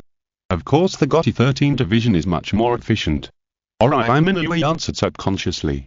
"That's right, so even if we rush to the forest, I'm sure that even if the Gotti 13 Division has searched thoroughly, there will be no results." After a pause, Ishidarai continued to speak. "On the contrary, although I don't believe everything that Kurosaki Megumi said, if the Gotti 13 really trapped Uncle Kurosaki, then it is very likely that Uncle Kurosaki will be handed over to Kurosaki Megumi." "Why? Isn't the 12th Division responsible for scientific research? The 12th Division should not be the division that detains people." Inoue asked puzzledly. "Because," Ishidarai's mind flashed back to the experience in his childhood that almost changed his life and truly got to know Senju Makoto. He spoke slowly. "Because, Kurosaki Megumi has long been eager to study the blood of pure-blooded queency. In the past, he failed due to the obstruction of Uncle Kurosaki. Now, if he has this opportunity, he will not let it go easily." "I see." Hearing this, Inoue also completely understood what Ishidarai meant, and realized that Ishidarai's loud announcement of going to the forest before was more of a deliberate attempt to confuse the Gotti 13, and his real goal was the Technology Development Bureau. "Ishida-san, we have to move faster. While Kurosaki-san seems to have attracted the attention of the captains, that's right. Upon hearing this, Ishirai increased his speed while maintaining his flying kick and rushed straight into the Technology Development Bureau without even bothering to hide his body. Undoubtedly, for Ishirai, the most important thing right now is efficiency. He wanted to create an important time difference and break into the Technology Development Bureau to check the situation while the other captains of the 13th Gotti Division were unaware. Therefore, after seeing the Technology Development Bureau, Ishirai almost forced his way in. Boom. Just like the 4th Division, which is a healing division, the 12th Division, which is mainly focused on scientific research, except for Mayuri Kurosachi and Totonu, the combat capabilities of the other officers and soldiers are undoubtedly at the bottom of the Gotti 13th Division. For a moment, Ishirai was almost like a tiger entering a flock of sheep, easily defeating the defensor of the Technology Development Bureau and causing great chaos. Moreover, there was a clear division of labor between Ishirai and Inuyori. Ishirai broke into the R&D Bureau, while Inuyori was responsible for finding some death gods dressed as if they represented a special status to ask questions. Tell me. Where is Kurosaki-sensei imprisoned? Tell me or not. Sorry, bang bang bang bang. Inuyori, who always seemed to be weak and vulnerable to external attacks, seemed to have become much more fierce because of the important Kurosaki-sensei. For a while, Inuyori almost completely transformed into a female interrogator, and she would apologize and slap the captives to false information. While the entire R&D Bureau was in chaos due to Ishirai's intrusion, at the bottom of the R&D Bureau, there was an entrance to the hell. Senju Cheng appeared in front of the sealed entrance, and looked at the ghost barrier above the entrance. It was exactly the same as the ghost path barrier of the 1st Division, and it also had some power left by Hyoshuga Wichibata. However, compared to the chaos and explosion in the 1st Division that seemed to have accidentally destroyed the entrance to the infernal hell, it was undoubtedly much easier in the Technology Development Bureau. Moreover, the development of things was just as Makoto Senju expected, and even smoother than what Makoto Senju had imagined. Originally, Makoto Senju had planned to ask Unohana Retsu to show up, secretly telling Ichigo Kurosaki and his party that he seemed to have died together with the captain of the 2nd Division, Soifong, and then suspected that he was imprisoned in the Technology Development Bureau. Ishirai nominally caused the chaos in the Technology Development Bureau, but unexpectedly, Mayuri Kurosachi took the initiative to assist. Therefore, when Makoto Senju noticed that Ishirai, who was heading towards the forest, turned around and headed straight for the Technology Development Bureau, he temporarily let go of the opportunity to observe the battle between Ichigo Kurosaki and Kinpachi Zaraki from a close distance, and easily reached the deepest part of the Technology Development Bureau by taking advantage of the chaos. Next, what Senju Makoto needs to do is undoubtedly to design how to reasonably make the chaotic Technology Development Bureau explode to a certain extent, and affect and destroy the entrance to the hell. For Senju Makoto, it is enough to design some seemingly accidental and precise coincidences to prevent the Gotti 13 and the 0 Division from realizing that someone is deliberately releasing Zarakisu. Just when Senju Makoto began to reasonably construct the accident, he received the information from the attack on the Technology Development Bureau, and Kurosachi Mayuri looked like a neurotic and twisted person. My home was stolen. Kurosachi Mayuri did not expect that the hateful little Quincy brat would be so bold. Among them, the Quincy named Kurosaki Makoto stole and possessed and defiled his works, and now this little Quincy brat even openly stole his own home. Quincy. Quincy. Quincy. Kurosachi Mayuri, who was rushing back to the Technology Development Bureau at full speed, roared crazily and twistedly. However, in the absence of Captain Mayuri Kurosachi in the Technology Development Bureau, the Technology Development Bureau was no less than an unguarded gigolo Ishirai who had to face the ravages of dozens of warriors. Resistance. The soldiers of the Technology Development Bureau were already resisting with all their might, but this had no effect except for making Ishirai shoot more frequently. Soon, even Ishirai reached the deepest part of the Technology Development Bureau and found the most sensitive and secret place for Mayuri Kurosachi. A large number of different experimental subjects were soaked in unknown liquids, and various objects and medicines of unknown purpose were placed separately. Quick, Inuyori-san, spread out to look for Uncle Kurosaki's whereabouts. If you're listening to this novel on a channel other than Fanfic World, it means they downloaded and uploaded it without effort. We cordially invite you to visit our channel, Mundo Fanfic Novel, as there you'll find the original version of this story and you can explore many other novels of various genres. We're waiting for you to immerse yourself in a world of incredible novels. Chapter 435. Nying's choice for a while, in this sensitive and important area that Kurosaki Mayuri never allowed others to taint. Ishidori and Leoraim searched roughly. Suddenly, Leoraim, who was searching separately, exclaimed, "What's wrong?" Upon hearing this, Ishidori appeared beside Leoraim almost instantly and asked anxiously, "Did you find it?" No, Leoraim answered, and then looked at the instruments in front of her with a shocked expression. How come these people look exactly like the Kurosaki Mayuri? Ishidori looked in the direction that Leoraim pointed, and subconsciously took a breath of cold air. The bodies of Kurosaki Mayuri, who looked like copies and pastes, were soaked in an unknown liquid. Of these not all Kurosaki Mayuri's brothers, and then made into experimental subjects by Kurosaki Mayuri. Leoraim guessed wildly. Ishidori swallowed his saliva, and was also frightened by this strange scene. He said uncertainly, "It seems that this is the only explanation." At this moment, a voice that seemed to have no emotion sounded behind Ishidori and Leoraim. "No, these are all spare bodies of Lord Kurosaki Mayuri." Ishidori and Leoraim, who were startled by the sudden voice, turned their heads suddenly, and saw the expressionless Nirvana on Mew. Vice Captain. Leoraim looked at the Vice Captain's armband on Nirvana on Mew's shoulder, and immediately retreated behind Ishidori with some nervousness. Ishidori, who had been tense, also subconsciously pulled the spirit bow and aimed at Nirvana on Mew. However, perhaps Leoraim and Ishidori could not recognize Nirvana on Mew, but for Nirvana on Mew, Ishidori and Leoraim were quite familiar with him, and they were all students of Kurosaki Makoto. Therefore, facing Ishidori's spirit bow, Nying's expression remained unchanged, and he just spoke calmly. "Although I don't know the purpose of your breaking into the Technology Development Bureau, I can sense that Lord Kurosaki Mayuri will return to the Technology Development Bureau soon. If you want to escape, this is your last chance."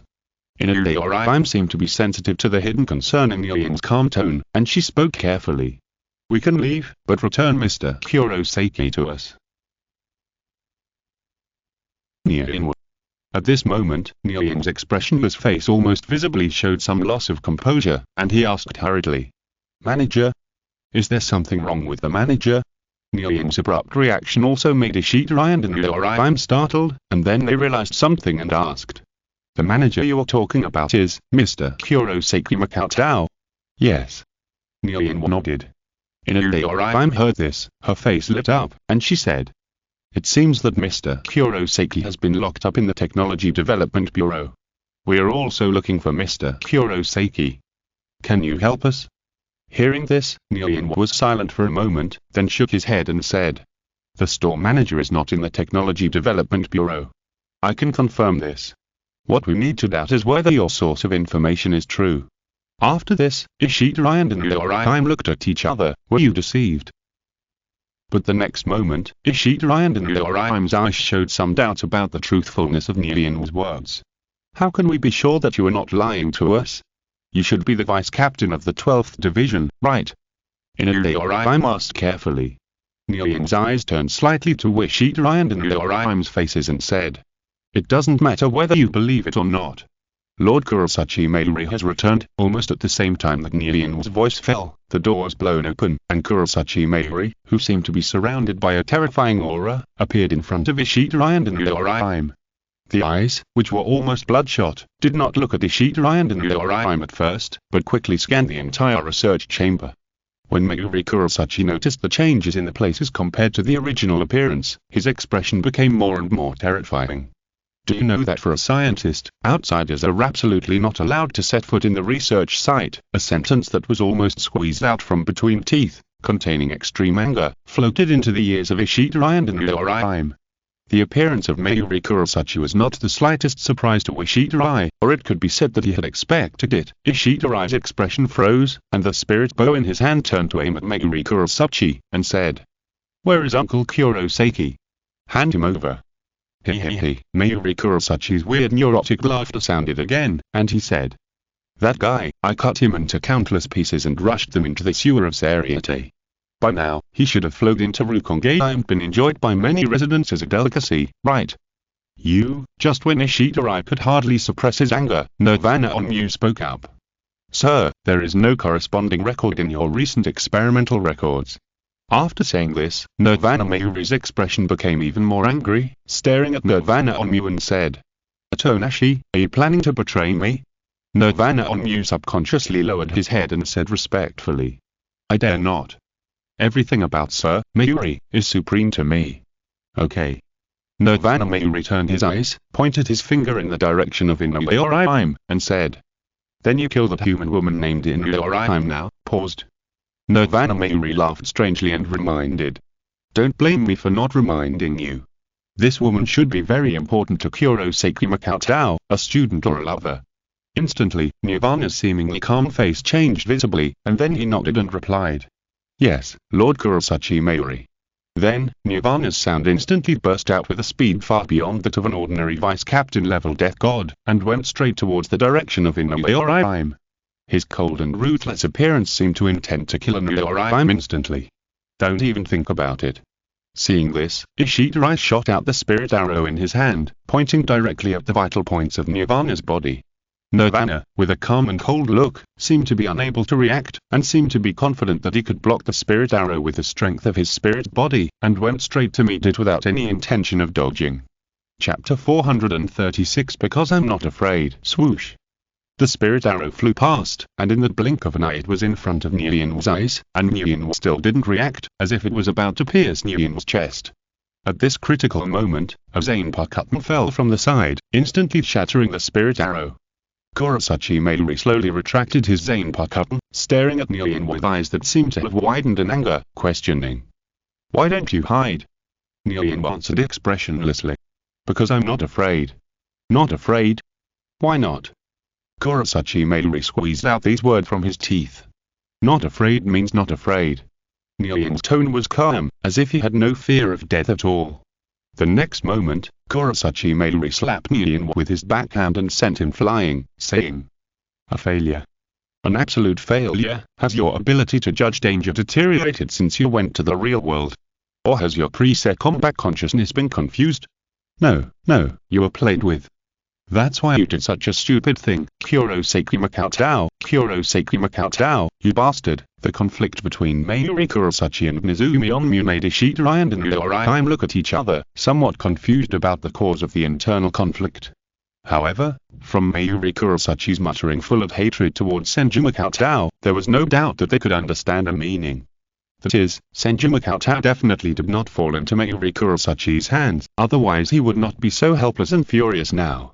Immediately, Ishidarai gave a look to Inuyoriime, stepped back, and quickly disappeared from the spot with Inuyoriime using the flying lean kick while pulling her back, trying to escape from the Technology Development Bureau.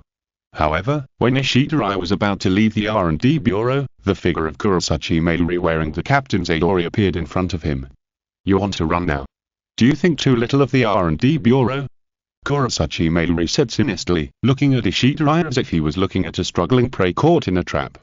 Ishidarai released the arm holding Inuyoriime, and once again condensed a spirit bow in his hand, muttering to himself calmly, "It's just a one-star threat. If we solve it quickly, we should be able to leave before the other captains come to support us."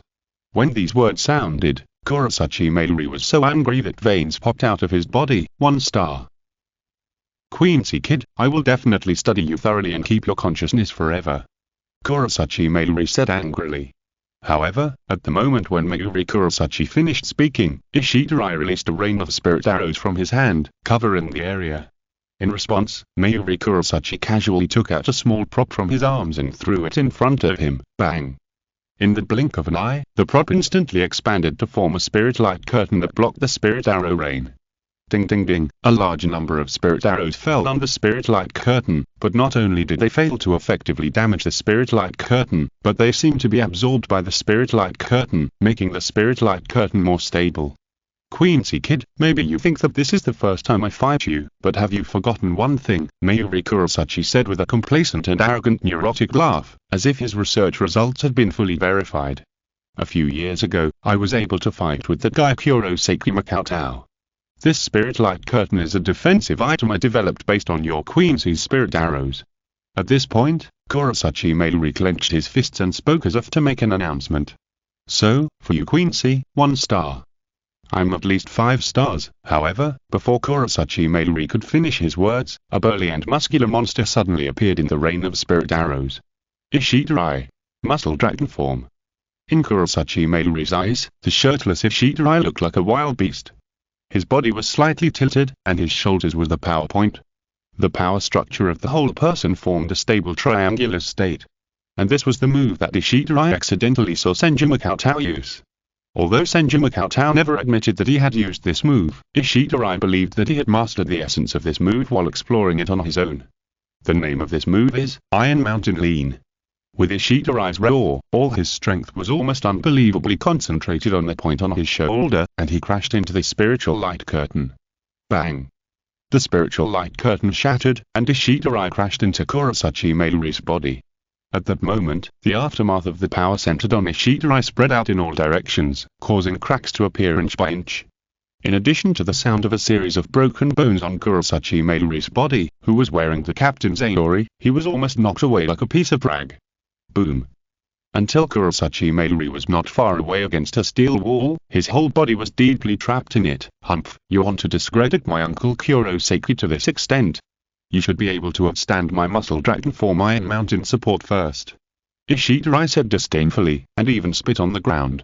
Then, just when Ishidarai did not intend to delay any longer to avoid the attack of the other captains, and stepped towards Kurosaki Mairi to give him the final blow, Ishidarai's expression suddenly changed, and the whole person still stood there motionless. And Kurosaki Mairi, who was almost stuck to the wall by the Iron Mountain support, laughed at this moment and said, "Ha ha ha, did it work? Queensy brat, you idiot. Why do you think I allowed you to escape from my lab? And why did you use the return light curtain so easily? You probably don't know that I have already thoroughly analyzed the process of your battle with the Hollow in Karakura town. I know all your abilities very well. All of this is just to make the medicine you inhaled through the air be absorbed as quickly as possible," Kurosaki Mairi said as he struggled to raise his seemingly limp arm, took out a potion called Mead Replenisher from his arms, and then injected it into his body. Then, Kurosaki Mairi's body, which was almost smashed into a pulp, swelled up quickly, and then recovered. Chapter 437. Reappearance of the scene. In less than a few breaths, Mayuri Kurosaki, who seemed to have lost all his fighting ability, had almost completely recovered. Thanks to the Kurosaki Makoto, this is the flesh tonic I specially developed after the last failure. It can quickly repair all the injuries on my body. It's a pity that these things prepared for the Kurosaki Makoto have not been used in the battle with him, but you, a little queensy, have enjoyed them first. Mayuri Kurosaki said while breaking free from the wall. This scene undoubtedly put great psychological pressure on Ishidarai, and he tried his best to regain control of his body. However, there was no reaction, whether it was his feet or his hands, there was no reaction at all. It felt as if they were cut off, and the brain could not feel the existence of the body at all. As if noticing Ishidarai's thoughts, Mayuri Kurosaki shared his achievements with a somewhat proud and excited tone. Don't waste your energy. This is a special toxin extracted from my zanpakutō. It can cut off the brain's control commands to the limbs, and the feeling of numbness and pain will not be taken away. This is so that you can fully experience the feeling of being studied. Are you looking forward to it? I'm about to start. At this moment, Ishidarai was suddenly wrapped in a layer of bright yellow light. Schwan time done, I refuse. Kurosaki Mairi was startled, and when his eyes turned, he noticed Inoue standing on the other side. However, because Inoue spiritual pressure is only slightly stronger than that of ordinary humans, it makes her almost transparent in the eyes of captains like Kurosaki Mairi. When seeing this strange light with unknown effects for the first time, Kurosaki Mairi, as a scientist, was curious about the unknown, so he did not stop Inoue immediately. Instead, he put his head in front of the light and said subconsciously, "What is this, Kido barrier?" No, the nature is completely different from Kido. Strange, it seems to be a power of a nature I have never seen before. Just as Kurosaki Mairi muttered a few words, Ishidarai's fist, as big as a casserole, suddenly enlarged in front of Kurosaki Mairi's eyes. How is it possible? The antidote to the toxin is clearly. Kurosaki Mairi only had time to think of this before his head was hit hard by Ishidarai's punch, and he flew out again. Bang! But after throwing this punch, Ishidarai did not pursue the victory, but stood still, waiting for the remaining toxins to be eliminated by Inoue. Asshole! At this moment, Kurosaki Mayuri didn't understand that the power that seemed to be completely different from Kido actually had an incredible healing effect, and even directly broke his own unique toxins. Immediately, Kurosaki Mayuri, whose face was half crooked, didn't care about the injuries on his body and shouted, "Bankai! Golden Hydra Shojutsu!" The next moment, the Bankai Golden Hydra Shojutsu that had left a deep impression on Ishirai appeared again. Golden Hydra Shojutsu made strange and crying sounds, and its huge body almost crushed towards Ishirai without hesitation. What made Ishirai's face even more ugly was that the chest of Golden Hydra Shojutsu still seemed to have traces of being pierced by the spirit arrow, and it was also madly swallowing and spitting out huge amounts of purple poisonous mist, and even the surrounding steel was corroded wherever it passed. Not to mention that Ishirai's feet had not recovered yet. More importantly, if this thing came into close contact, it would probably poison him the first time, and if the poison mist affected in a way or time, then the whole group would be wiped out. With this thought, a strange-shaped pendant appeared between Ishirai's wrists. As the spiritual power was poured into it, it quickly formed a giant bow that seemed to be made of steel. Then, Ishirai carefully took out a cigarette-sized object from his trouser pocket and slowly placed it on the giant bow. The next moment, in the giant bow in Ishirai's hand, a dazzling spirit arrow that was completely different from the previous one and looked like a real object suddenly formed. "What is this?" Mayuri Kurosaki stared at the spirit arrow with his eyes wide open. His mind was rolling with memories of the scene that seemed to be somewhat similar. The same bow posture, the same spirit arrow, tear him apart, Golden Hydra Shojutsu. The stimulated Kurosaki Mayuri shouted hysterically, making the momentum of the Golden Hydra Shojutsu who was madly crushing towards Ishirai even more terrifying, and the obvious scar left on his chest had a faint luster that was brighter than other places. And Ishirai, who was pulling the special bow with the terrifying brute force of his body, was full of confidence and determination in his eyes. "How much training did I go through to be qualified to shoot this arrow?" The moment Ishirai's voice fell, the bow instantly sounded an amazing sonic boom, and the spirit arrow that was as bright as a real object almost turned into a meteor. Boom. Pierced through. Everything seemed to be a reincarnation. In Kurosaki Mayuri's incredible eyes, the spirit arrow actually pierced through the Golden Hydra Shojutsu again along the same trajectory. The same position, the same traces. Obviously, that position has been specially reinforced. In a flash, Kurosaki Mayuri had no time to think, and instinctively laid the spirit light curtain in front of him again. Bang! Unlike the spirit arrows released by Ishirai before that were easily absorbed, this dazzling spirit arrow only stopped for a moment in the face of the obstruction of the spirit light curtain. Then, as Kurosaki Mayuri's pupils shrank, the spirit arrow actually exploded. Boom! The huge explosion almost enveloped most of the Technology Development Bureau. Large areas of buildings were destroyed almost instantly, and even the interior of the Technology Development Bureau seemed to be affected and continued to collapse and explode. When all the dust slowly settled, in front of Ishirai, the Golden Hydra Shojutsu and Kurosaki Mayuri seemed to be completely wiped out. Girl, although Ishirai was quite confident in the spirit arrow given by Senju Cheng, he couldn't help swallowing his saliva when he saw the shocking pit left in front of him. What puzzled Ishirai was, he clearly wanted to take a penetrating spirit arrow. Why did it become an explosive one? Did I remember the wrong position when I placed it? Chapter 438. Own will. However, Ishirai didn't have time to think about it. He knew that such an exaggerated movement would inevitably attract the other captains. Therefore, after Ishirai regained his ability to move, he almost did not hesitate to pull in Yoraim and flee the scene. What Ishirai didn't notice was that at the bottom of the huge pit in front of him that almost destroyed a small part of the Technology Development Bureau, there was a pool of green viscous liquid that kept drilling down along the cracks of the ruins. Soon, the pool of viscous liquid without any spiritual pressure reaction reached one of the deepest laboratories in the Technology Development Bureau and drilled into a spare spiritual body of Kurosaki Mayuri.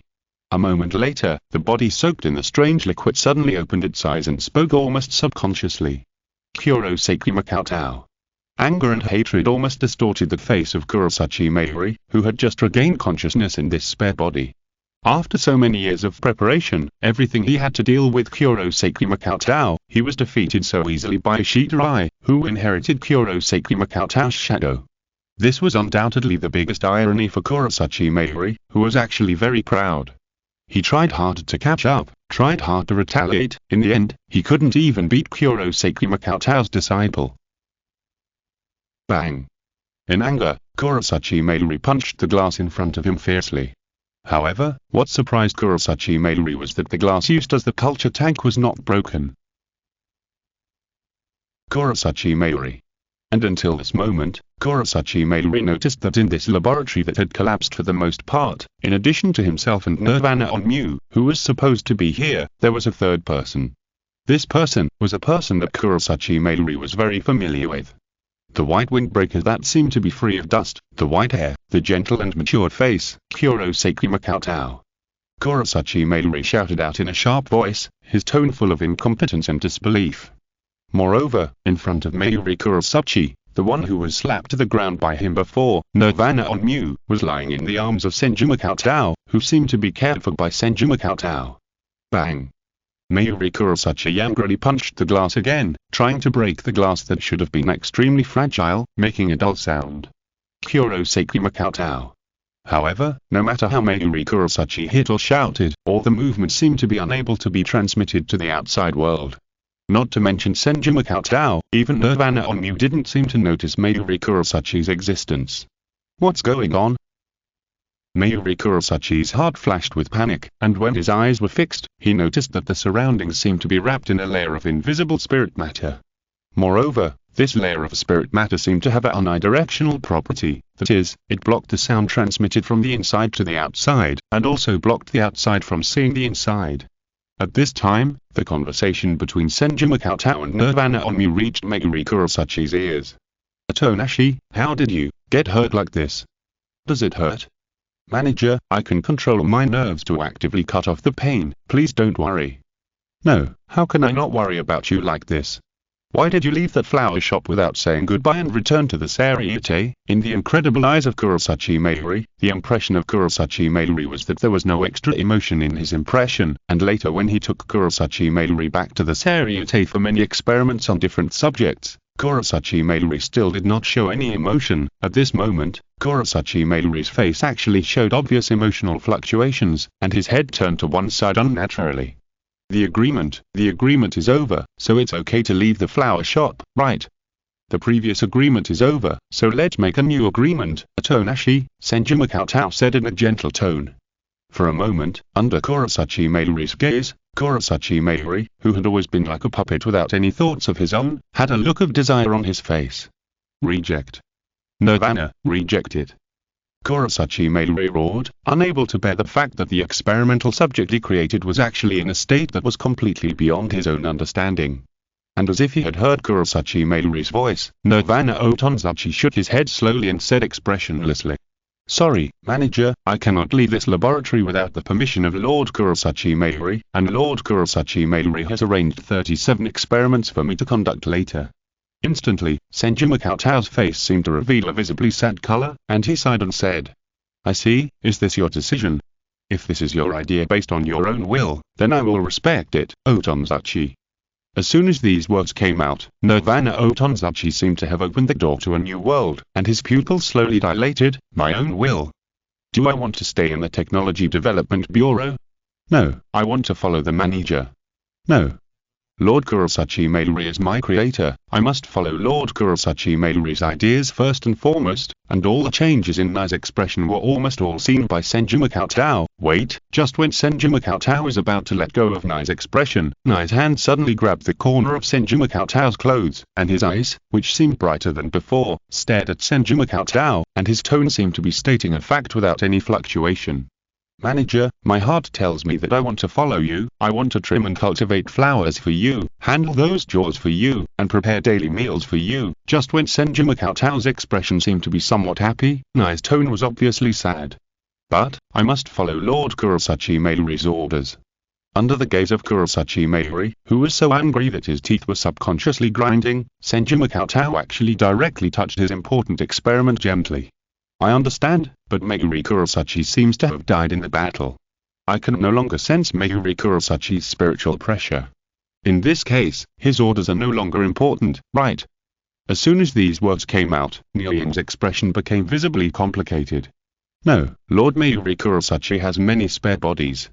With Lord Mairi Kurosaki's ability, Nying's subconscious self-denial suddenly stagnated, and his eyes swept around the laboratory.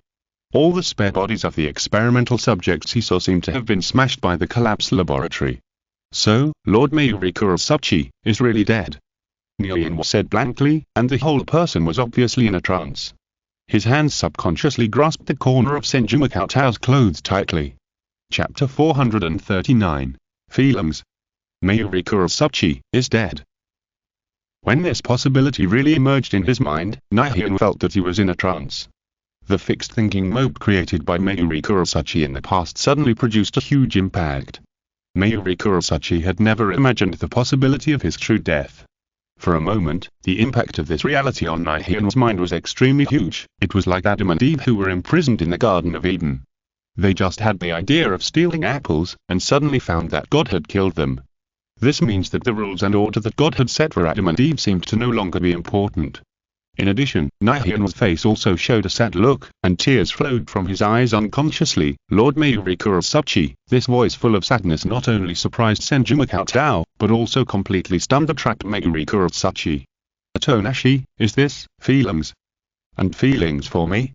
Immediately afterwards, Kurosaki Mayuri's face showed ecstasy, and he leaned on the glass and stared at all the changes of Kurosaki Atonashi. Yes, feelings. I succeeded. It turns out that I have succeeded. Uehara Kisuke, you guy, I have completely surpassed you in the true sense, and the artificial soul is complete. While Kurosaki Mayuri kept talking to himself in ecstasy, Kurosaki Atonashi, with a sad face, threw himself into the arms of Senju Makoto, as if grasping the last important support in his heart. Manager, take me away, I want to go back to the world with you. Of course, Atonashi, the main purpose of my entering the Seireitei is to take you back. As Senju Makoto's gentle voice reached Kurosaki Mayuri's ears, what made Kurosaki Mayuri crazy and unacceptable was that the sadness on Kurosaki Atonashi's face disappeared, and was replaced by a smile that seemed to be full of hope and expectation for the future.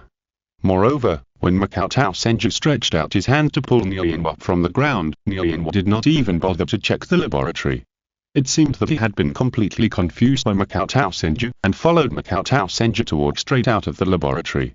For a moment, Mayuri Kurosaki, who had reacted, almost banged on the glass frantically, shouting, "Bang bang bang!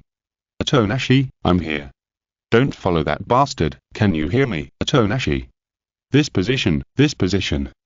However, no matter how Mayuri Kurosaki screamed and how hard he banged on the glass, in his eyes, Makoto Senju and Nyan were getting farther and farther away, until their backs completely disappeared at the end of the laboratory that had collapsed for the most part. It was as if Mayuri Kurosaki had been completely isolated in another space independent of the Seireitei. Anger once again broke out in Mayuri Kurosaki's heart, and he tried to destroy the glass in front of him to get away, and to execute the bastard who had taken Nyan away in front of him. However, Kurosaki Mayuri is now in the most vulnerable stage. Not only is his zanpakutō not with him, but even his most proud scientific research works are gone. He is naked and confined in this small space, without even a trace of things that can be used. As for the Kidman Hato, with the level of skill that Kurosaki Mayuri has mastered, they have not been able to play the slightest role. After rounds of attempts, even Kurosaki Mayuri didn't know how much time had passed, until he realized with rational judgment that it was absolutely impossible to get out of this place with his own strength, and then Kurosaki Mayuri sat down powerlessly. The surroundings seemed to be completely quiet. He was also in a state of doing nothing. At this moment, Kurosaki Mayuri suddenly felt a strong sense of discomfort. Since he was brought out of prison by Uehara Kisuke until now, Kurosaki Mayuri has been constantly busy with various research. Now, he has completely understood that the artificial soul research that he attaches the most importance to has been successful in a sense, which means that he has surpassed Uehara Kisuke who can't do this. But, Nyan followed Senju Makoto and was trapped in this small space. All of this suddenly made Kurosaki Mayuri feel that research was not that important. Asshole, Kurosaki Mayuri roared again weakly, still retaining a glimmer of hope in his heart. The destruction of the Technology Development Bureau will inevitably lead to a series of follow-up rescues and carpet searches by the Seireitei. At the time, as long as the Gotti 13 realizes that there are invisible objects in the place where he is, it will definitely attract the attention of the Gotti 13, and he will be able to escape with the help of the Gotti 13. At this time, a rhythmic sound of footsteps sounded. Kurosaki Mayuri subconsciously looked in the direction of the footsteps with a look of surprise, but when he saw that the figure was actually Senju Makoto, he froze. After Senju Cheng returned to this laboratory, he did not completely ignore Kurosaki Mayuri as before, but walked in front of Kurosaki Mayuri with a smile on his face. Mayuri Kurosaki spoke with a distorted and angry look. Sure enough, you bastard can see and hear it, right? Of course. Makoto Senju waved his hand, tapped the glass in front of Mayuri Kurosaki with his fingers, and said, Captain Kurosaki Mayuri, how do you feel about this residence I specially prepared for you? And what do you think of the scene you just saw? It would have been better if Makoto Senju hadn't mentioned it. This was a very venomous mention, which undoubtedly was equivalent to going in and out of Mayuri Kurosaki's heart. He was locked in a cage, watching his most important and most perfect work being lured away bit by the other party, and even deceived Nyan about his death, so that Nyan would completely rely on Makoto Senju. Hostility, hatred, anger. At this moment, Mayuri Kurosaki vaguely understood the psychology of those experimental subjects who were tied to the experimental table by him in the past. They were all so angry and unable to resist, a feeling of despair and suffocation. That look, Senju Makoto seemed to have thought of something, and he chuckled and continued. Captain Kurosaki Mayuri, did you misunderstand something? Don't you claim to be a scientist who surpasses Urahara Kisuke? How come you can't even maintain the most basic rationality? Hearing this, Kurosaki Mayuri almost couldn't help but curse. If you were locked up and watched your daughter being kidnapped by the enemy, would you still be able to maintain that damned and disgusting gentle smile? Chapter 440 Repaired Heart. After a moment, Kurosaki Mayuri, who unconsciously clenched his fists, forced out a sentence from between his teeth and said, Correction, it is not the scientist who claims to have surpassed Urahara Kisuke, but the scientist who has surpassed Urahara Kisuke. Senju Makoto couldn't help but laugh when he heard this. I don't know what kind of training Urahara Kisuke had secretly done to Kurosaki Mayuri in the past in order to convince him, which led to Kurosaki Mayuri not forgetting his resentment and obsession with Urahara Kisuke even in this situation. Ah, right. Senju Makoto's rather perfunctory words undoubtedly made Kurosaki Mayuri's face even uglier. So? What do you think of that scene just now? If it were you, you should not be limited to those boring relationships and thoughts, but pay more attention to the key points, right? After these words came out, Kurosaki Mayuri's expression gradually calmed down. Putting aside the anger of being imprisoned and the important perfect work being snatched away by the other party, then rationally speaking, the emotional changes that Totonashi has produced are related to you? Kurosaki Mayuri said slowly. Senju Makoto smiled, snapped his fingers, and spirit particles gathered behind him to form a wavy statistical graph, and then he spoke. This is the frequency of the emotional fluctuations of Nirvana in the real world. Obviously, the frequency shows a clear increase year by year, and just now, Nirvana's emotional fluctuations are almost the same as those of normal Shinigami. Kurosaki Mayuri stared at the statistical graph behind Senju Makoto, and suddenly realized something and said, So, it is me who is hindering Nirvana's emotions from being completely perfected. What else? Senju Makoto waved his hand to wipe off the statistical graph behind him and spoke. In a sense, my goal is the same as yours. I'm also interested in the research at artificial souls, so Nirvana should follow me. Anyway, for you, sharing the experimental results is the most important thing, isn't it? Hehehe. Kurosaki Mayuri gave a nervous smile, and seemed to have returned to his usual state. He tapped his brain lightly with his fingers and said sinisterly. Besides that, you want to get the complete data of the artificial soul experiment from me, right? Senju Makoto pressed one hand on the glass in front of Kurosaki Mayuri, and said with a gentle and freehand expression. Do you think you have room to refuse? Kurosaki Mayuri's expression froze, and said. Are you underestimating something? What if I refuse? You won't refuse, Senju Makoto said calmly. Our goals, interests, and positions are all the same in a sense, such as hating Urahara Kisuke, loving Soul Society, and resisting the Soul King Palace. In an instant, Kurosaki Mayuri's pupils shrank, and he looked at the Queency Makoto Kurosaki in front of him, but suddenly felt that the other party seemed so strange. Those words were definitely not what a Queency should say, even if this guy was not a pure-blooded Queency born in the human world, but an old subordinate of the Gaithwatch, he would never say such words.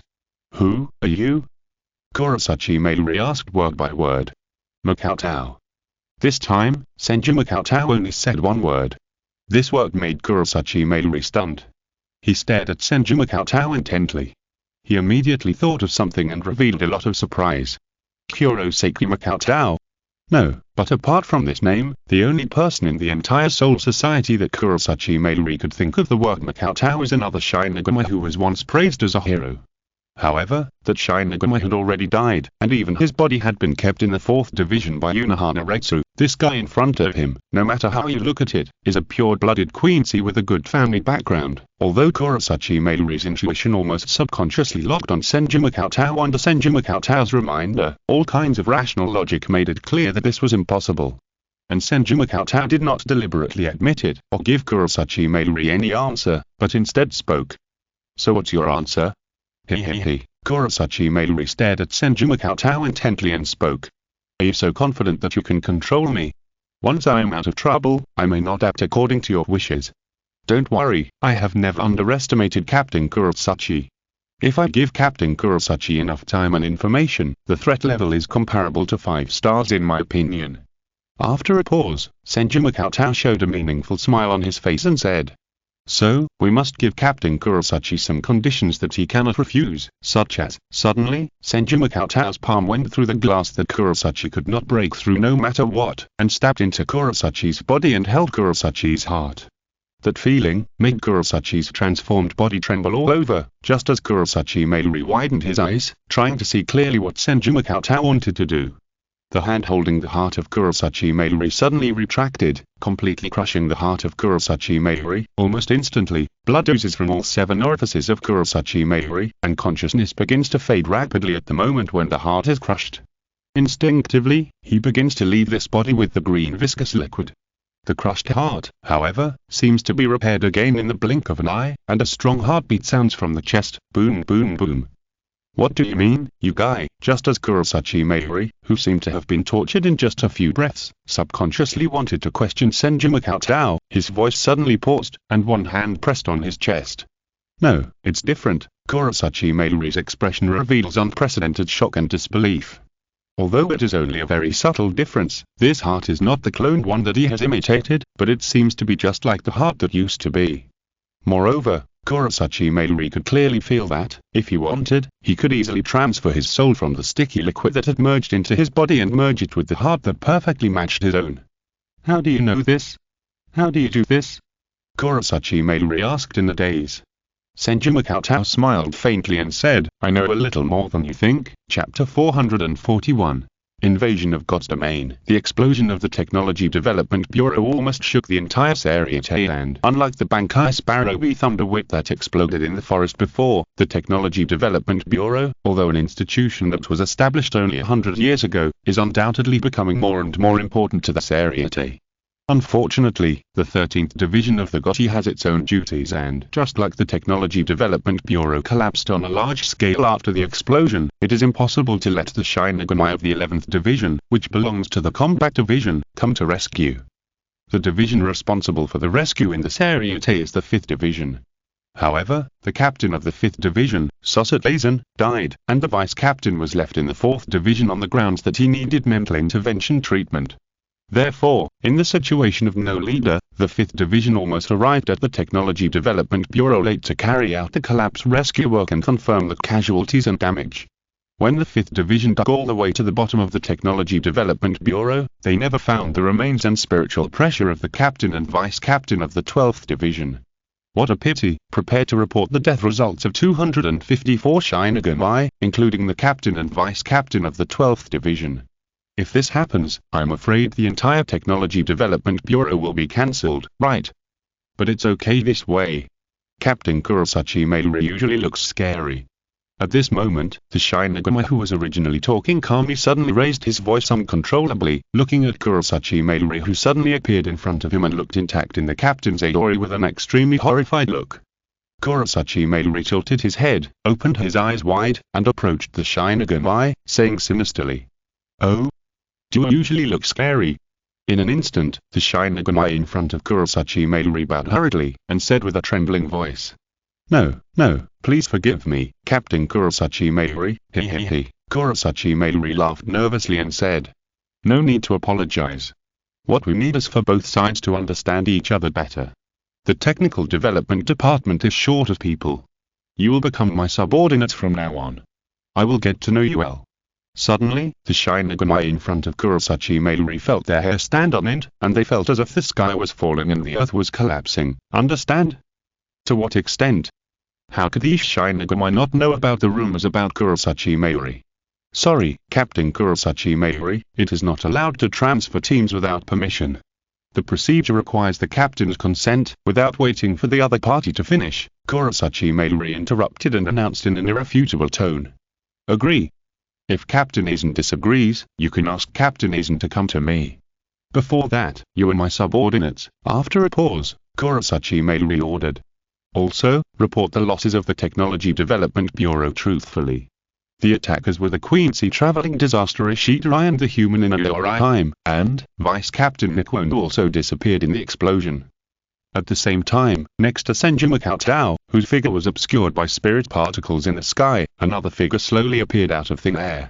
He was dressed in a simple-looking Shinigami outfit, wearing the Aori of the captain of the 11th Division, with fair skin, delicate features, and no unnecessary emotional fluctuations.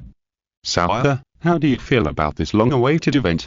Senju Cheng asked. Zarakisawa's seemingly expressionless face showed a smile as if he was not used to it, and said, Fortunately, it is not difficult to adapt, and there will be no problem in the battle. After a pause, Zarakisawa followed Senju Cheng's gaze and looked at Kurosaki Mayuri below, and asked, Senju-sama, Kurosaki Mayuri has a strange personality. Can he really be trusted? He can be trusted, Senju Cheng said, and then added. This is based on the information you provided about Mayuri's past. And if we analyze Mayuri's various behaviors, there is no reason for him to betray me. After a pause, Senju Cheng smiled and said, Besides, don't you have Sawaya to monitor his every move? And even if he really tries to betray me, it won't cause any trouble. Sawaya Zaraki nodded and replied. The information was obtained from the Great Spirit Book Corridor, so the possibility of error is not high. Kurosaki Mayuri was indeed born in Soul Society 1,000 years ago. He witnessed the establishment of the Gotti 13 and participated in the battle between the Stern-Crossed Knights and the first-generation captains. Afterwards, for unknown reasons, Kurosaki Mayuri conducted some dangerous experiments, which seemed to cause dissatisfaction in the Zero Squad. Despite the intentional protection of Yamamoto Jinrai Shichikuni, Kurosaki Mayuri still lost his original body and was imprisoned in the maggot nest. P.S. Regarding Kurosaki Mayuri's past, it is a secondary creation and improvement based on the fact that Kurosaki Mayuri had been imprisoned in the maggot nest in the past and knew of the existence of Ythwatch, and had argued with Yamamoto Jinrai Shichikuni about letting Ythwatch go. After a pause, Zaraki Sawaya said with some confusion. For Mayuri Kurosaki, is it really that attractive to restore his original body? Sawaya, what do you think is the purpose of Mayuri Kurosaki's obsession with the research of artificial souls? Is it just to surpass Urahara Kisuke? Senju Cheng asked back. No, that is a violation of the realm of God, a temptation that scientists cannot resist. I did not simply restore his original heart, but showed him another power that violates the realm of God, that is the opposite realm of artificial souls, that is, matter reconstruction out of thin air. If artificial souls and matter reconstruction are combined, what do you think will happen? Zaraki Sawaya thought of a possibility, his pupils shrank slightly, and he answered. To create a complete world.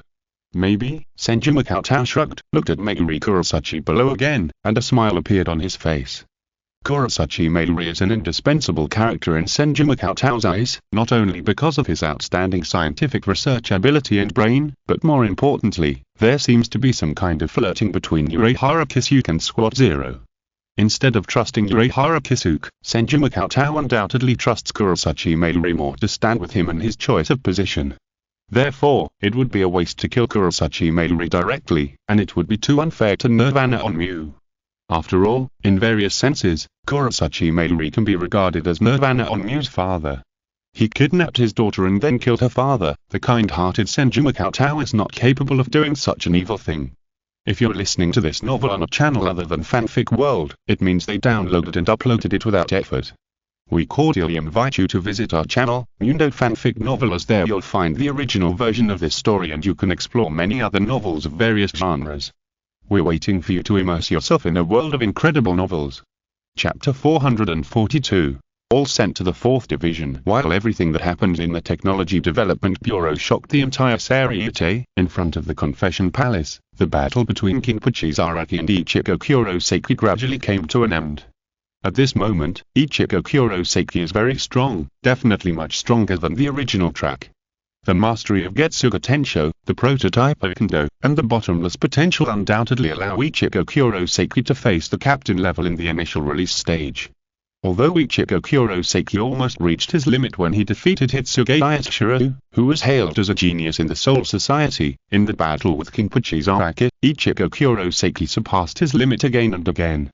The two captain-level spiritual pressures that seem to be equally violent seem to emit the will of the master in a materialized way, just like a beast. Kinpachi Zaraki, who took off the eye mask that suppressed the spiritual pressure, was enjoying the fight and fighting to his heart's content.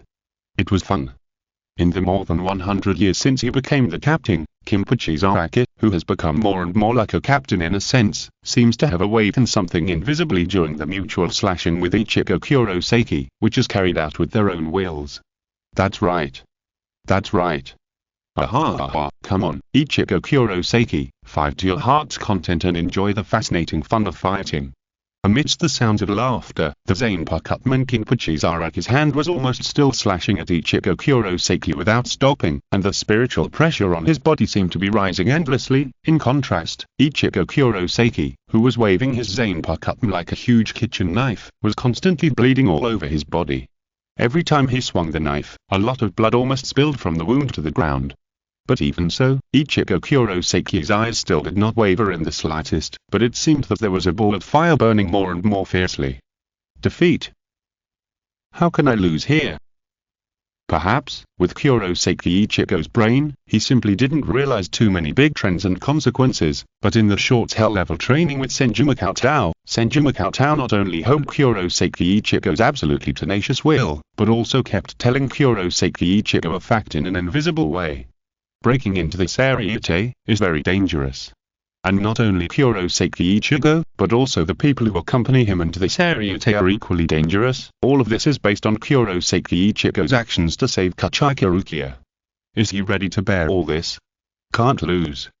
How can I lose now? Ishida-san, Inoue-san, and Uncle Kurosaki who intercepted Aizen Sasuke and whose life and death are still unknown. Once I lose, what's the point of everything I've done so far? Save Rukia and take everyone back to Karakura town. Kurosaki Ichigo, who was actually quite gentle in character, suddenly changed his look at this moment, and was unprecedentedly aggressive, roaring and speaking.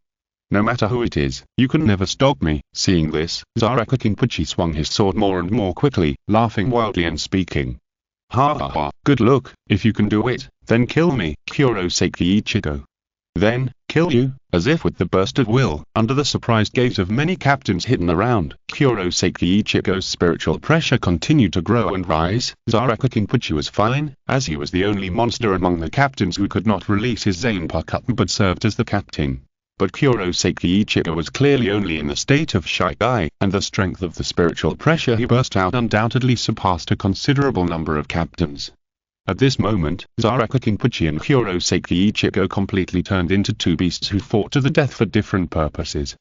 Until, the two sides seemed to have gambled everything on the last blow and collided with each other. Boom. The collision of spiritual pressure and the collision of zanpakutō almost instantly produced a circular airwave that exploded towards the surroundings.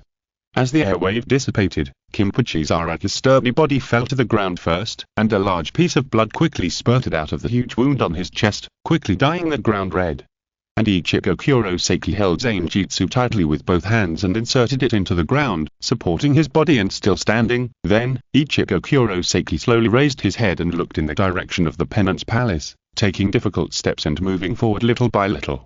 However, before Ichigo Kurosaki took the third step, his vision suddenly became extremely blurred, and the figures of Rukia Kachika and Makoto Senju appeared faintly. Ichigo Kurosaki subconsciously wanted to reach out and grab their figures, but his consciousness quickly went black, and the whole person fell to the ground. Bang! A muffled sound finally announced the result of this battle in which both sides suffered losses. Just at this moment, when Kakushansui was about to show up to deal with it, a figure appeared on the scene unknowingly. gentle and elegant like a bunch of flowers, with a bunch of pigtails tied on her chest, and a white captain's adori covering her beautiful figure, the captain of the 4th Division, Yuna Hanaretsu. What a bloody incredible! Yuna Hanaretsu spoke as if she was quite touched. Her eyes first swept over Kinpachi Zaraki and Yaoruku Sayaka, and then fell on Ichigo Kurosaki. Her squinting gentle eyes made it impossible to see her thoughts. Take them all back to the 4th Division's barracks for treatment. Then, Yuna Hanaretsu waved her hand, and a team of 4th Division Shinigami following behind her quickly stepped forward to give Kinpachi Zaraki and Ichigo Kurosaki emergency hemostasis treatment, and placed them on stretchers and sent them to the 4th Division's barracks. In addition, not far from here, Hitsuge Yatshiru also enjoyed similar treatment, although Hitsuge Yatshiru's injuries were much lighter than those of Zaraki Kinpachi.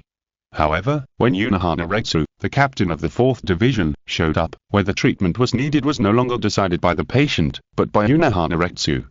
Therefore, although Hitsuge Yatshiru, who was good at saving face, expressed strong protests, he did not dare to resist by force and escape.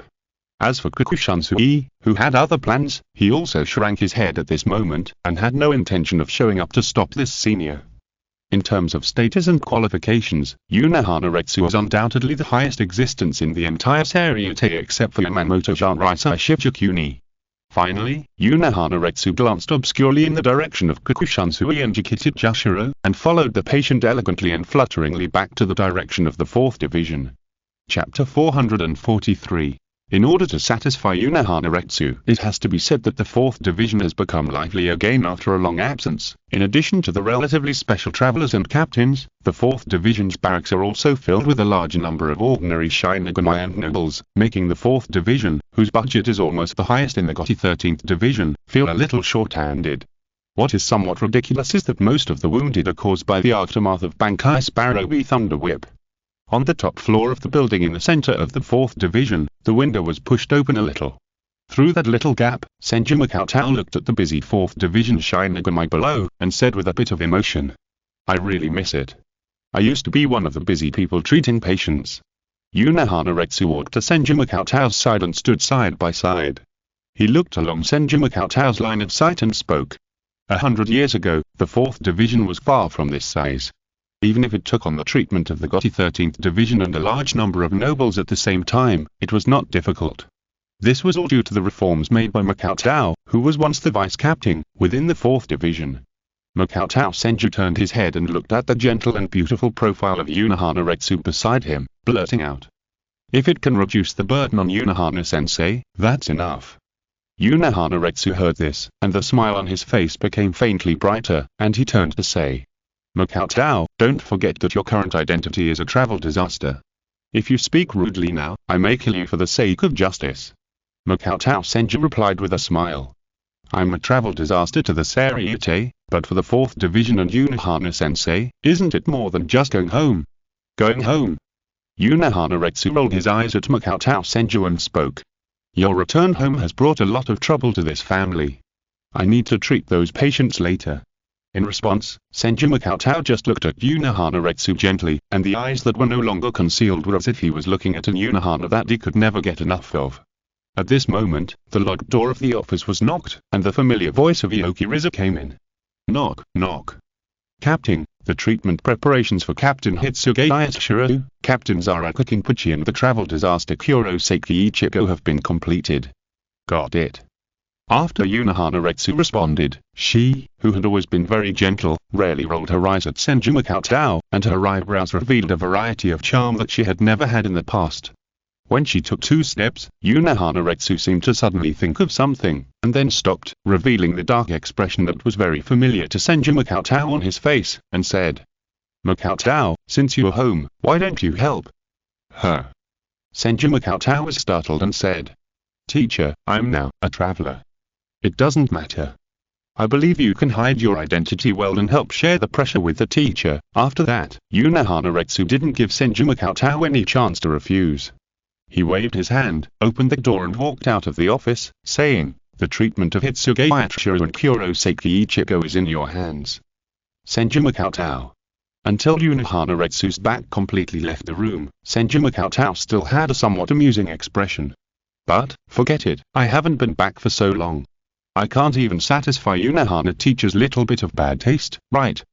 Senju Cheng shook his head helplessly, and his mind quickly thought of ways to satisfy Unohana Retsu. At this moment, in the gap of the window beside Senju Cheng, Yamada Hanatem's long-lost figure flashed by, and seemed to be heading towards the warehouse where the 4th Division stored a large amount of supplies. The next moment, Senju Cheng's figure instantly disappeared in the office. With his familiarity with the 4th Division's barracks, Yamada Hanatem had just walked into a blind spot where no one could see him. A faint cry of pain sounded, and then quickly returned to calm. At the moment when the 4th Division was a little chaotic due to its busyness, the manhole cover closest to the 4th Division's barracks was pushed open, and Ishirai and Leoraim, who had changed into the Shinigami suits, hurriedly got out. Then, the two quickly mixed into the 4th Division's barracks not far away, when Ishirai and Leoraim escaped from the Technology Development Bureau and realized that Senju Cheng might not have fallen into the hands of the Shinigami, and were ready to go back to help Kurosaki Ichigo. It was undoubtedly too late. Later, after Ishirai held several Shinigami hostage, he learned that Kurosaki Ichigo was seriously injured and taken to the 4th Division's barracks for treatment. Ishirai and Leoraim almost made the decision without hesitation to rescue Ichigo Kurosaki first and then rescue Rukia Kachaka. However, when Ishirai and Leoraim walked into the 4th Division's barracks, they were both confused by the large building with luxurious decorations that was completely different from the other poor division barracks and the large number of Shinigami walking back and forth. Ishida-san, how can we find Kurosaki-san? Leoraim asked weakly. This, after a slight pause, Ishirai tried to sense Ichigo Kurosaki's spiritual pressure. However, in such a dense and chaotic situation, it was almost impossible for Ishirai to find that direction of Ichigo Kurosaki's weak spiritual pressure. As for using the same trick again and secretly holding a few Shinigami hostage to interrogate, Ishirai knew that this was undoubtedly an extremely dangerous and risky behavior. With Ishirai's intelligence, he naturally knew that the Seireitei was undoubtedly still searching for him and Orihinue who had destroyed the Technology Development Bureau. In this case, if a Shinigami disappeared in the area where Ichigo Kurosaki was imprisoned, it would almost be equivalent to telling the 13th Division their location. Moreover, looking at the large number of Shinigami from the 4th Division busy going back and forth, if some of the pre-assigned personnel suddenly disappeared, they would be noticed almost instantly. By then, even if Ichigo Kurosaki was found, he would not be able to escape as he was seriously injured and had no time to receive treatment from Orihinue. We can only look for him bit by bit. Ishirai said helplessly. However, after Ishirai and Orihinue explored the 4th Division's barracks bit by bit, they found that the two people were walking together slowly, which undoubtedly seemed unusually suspicious compared to the busy 4th Division Shinigami around them. More importantly, the 4th Division's buildings are luxurious and the area is quite amazing. With such efficiency, I'm afraid that Ichigo Kurosaki will not be found until the 13th Division finds the two naked Shinigami hidden in the sewer by Ishirai. P.S. The third update will be a little late, chapter 444. Just be patient. No, Inoue-san, if we continue like this, we won't be able to find Kurosaki-san. Ishirai said with a frown. What should we do then? In response to Inoue-Raim's question, Ishirai said with some entanglement. For now, it seems that the only solution is to search for Kurosaki-san separately, so that the two of us won't be too abrupt. Okay. Inoue-Raim agreed without hesitation. If Inoue-san finds Kurosaki-san first, then he can directly treat Kurosaki-san and then escape from here. Don't worry about me, then. Ishirai asked Inoue-Raim's ability shield Shun 6 flowers to be manifested by the 6 elves, Tsubaki Ghost, to be handed over to him, and quickly described this impromptu plan, saying, if I find Kurosaki-san first, then I will let the Tsubaki Ghost who can always sense your location contact you. Do you understand? Yes. Inoue-Raim nodded. Then be careful. If you are in danger, don't hesitate. Try to create some chaos. I will come to support you as soon as possible. Ishirai gave another instruction, and then he and Inoue-Raim separated and searched in different directions. At the same time, Yamada Hanatem, who looked a little cowardly and vulnerable, walked to the outside of the ward prepared for Hitsuge Itrashiro. As he took a step inside, he saw a picture that could be called a world-famous painting. Mamoru Hinamirai, who has a flat girlish figure, and Ranjaiku Matsumoto, whose body is so hot that it is almost impossible to hide, are taking turns to attack the little boy Hitsuge Toshiro, who is lying on the hospital bed. Shabai, why are you injured too? Captain, oh guy, I haven't seen you for a while, how come you become so lame? Why? I have already lost Master Senju and Captain Aizen, and finally even you, TSK, you are still a little brat. Are you imitating others to be a hero? If you keep going on like this, what's the point? It seems that I will have to change to a new captain soon, but I don't know what type the next new captain will be. It would be great if he could be like that master. And Hitsuge Toshiro, who was slashed by Ichigo Kurosaki before without making a sound, and still endured it with a frosty face. At this moment, he seems to be on the verge of collapse, as if he wants to stick his butt up and bury his head in his butt to hide. Makoto Senju, who was only disguised as Yamada Hanatame, secretly found the predicament of Hitsuge Toshiro, a genius who seemed to be extremely arrogant, quite interesting. However, as Makoto Senju listened to the words of Inamura Mamo and Matsumoto Ranjaiku, who took turns to teach Hitsuge Toshiro a lesson, he seemed to be comparing himself with Hitsuge Toshiro. Ahem, next I will treat Captain Hitsuge, relying on his familiarity with Yamada Hanatame. Makoto Senju almost perfectly disguised the cowardly and deceitful demeanor and tone that Yamada Hanatame should have. However, Matsumoto Ranjaiku was quite familiar with Yamada Hanatame. The tall Matsumoto Ranjaiku looked down in front of Makoto Senju, and asked with some doubt as the abyss suddenly appeared. Is it Kotaro who will treat the captain this time? I didn't expect Kotaro's skills to improve so much that he can actually take on this kind of task alone. Yes, Makoto Senju imitated Yamada Hanatame's demeanor, turned his head shyly, avoided looking directly at the abyss, and answered. Captain Unohana has been praising my skills for a while. Okay. Ranjaiku Matsumoto naturally put her arm around Makoto Senju's shoulders, looking happy that her younger brother had grown up, and then said. Then I'll leave my captain to you, we'll go out and wait. Then, Ranjaiku Matsumoto and Mama Hinamura left the ward, leaving the space to Makoto Senju and Chihiro Hitsuge. When the door of the ward was closed, Chihiro Hitsuge breathed a sigh of relief as if he had escaped from hell, and even the look in his eyes when he looked at Makoto Senju was a little more kind. Excuse me, your name is? Yes, Captain Hitsuge, I'm Yamada Hanatame. Makoto Senju's face showed a perfectly flattered look, and he sat down next to Hitsuge Chihiro to sort out the treatment supplies, and answered quickly.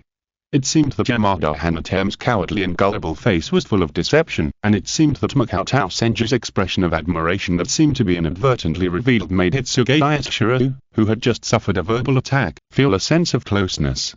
This made Hitsuge Chihiro, who was ruthless behind the scenes, almost subconsciously not guard against Makoto Senju, and complained to Makoto Senju about the various evil deeds of his childhood sweetheart Mamo Hinamura and Vice Captain Ranjaiku Matsumoto. The most annoying thing about those two guys is that they always talk about Senju Makoto, saying that I am far from being that guy's steady and gentle, nor do I have his handsome temperament. By the way, Hanatame, you are also in the 4th Division, you should have met the former 4th Division Vice Captain Senju Makoto, right? Is the guy very annoying? Hitsuge Chihiro, who was always cold in front of outsiders, seemed to be really suffocated and actually asked Senju Makoto such a question.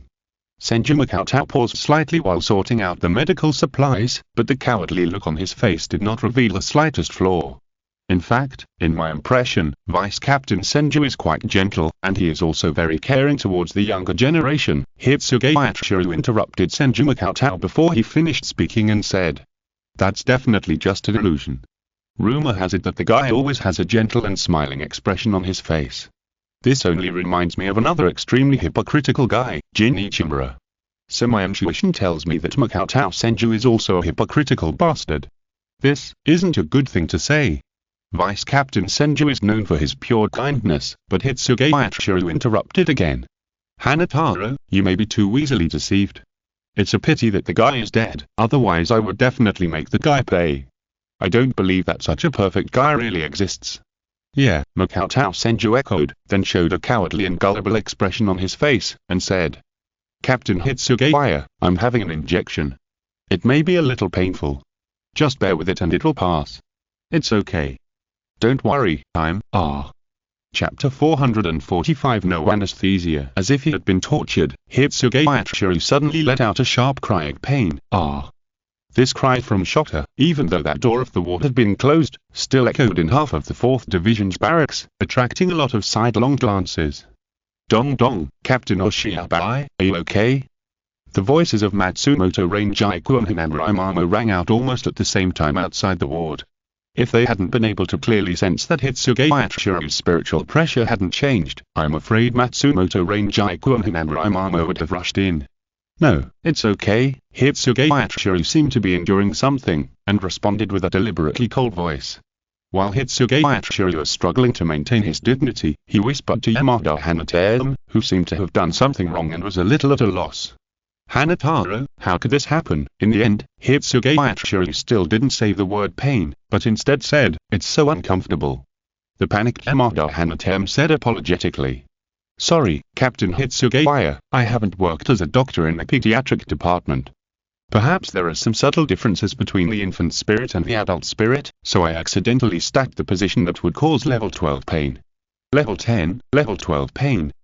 Seireiteri's expression twitched obviously, but in addition to that, what hurt Seireiteri's heart even more was undoubtedly the word infant spirit.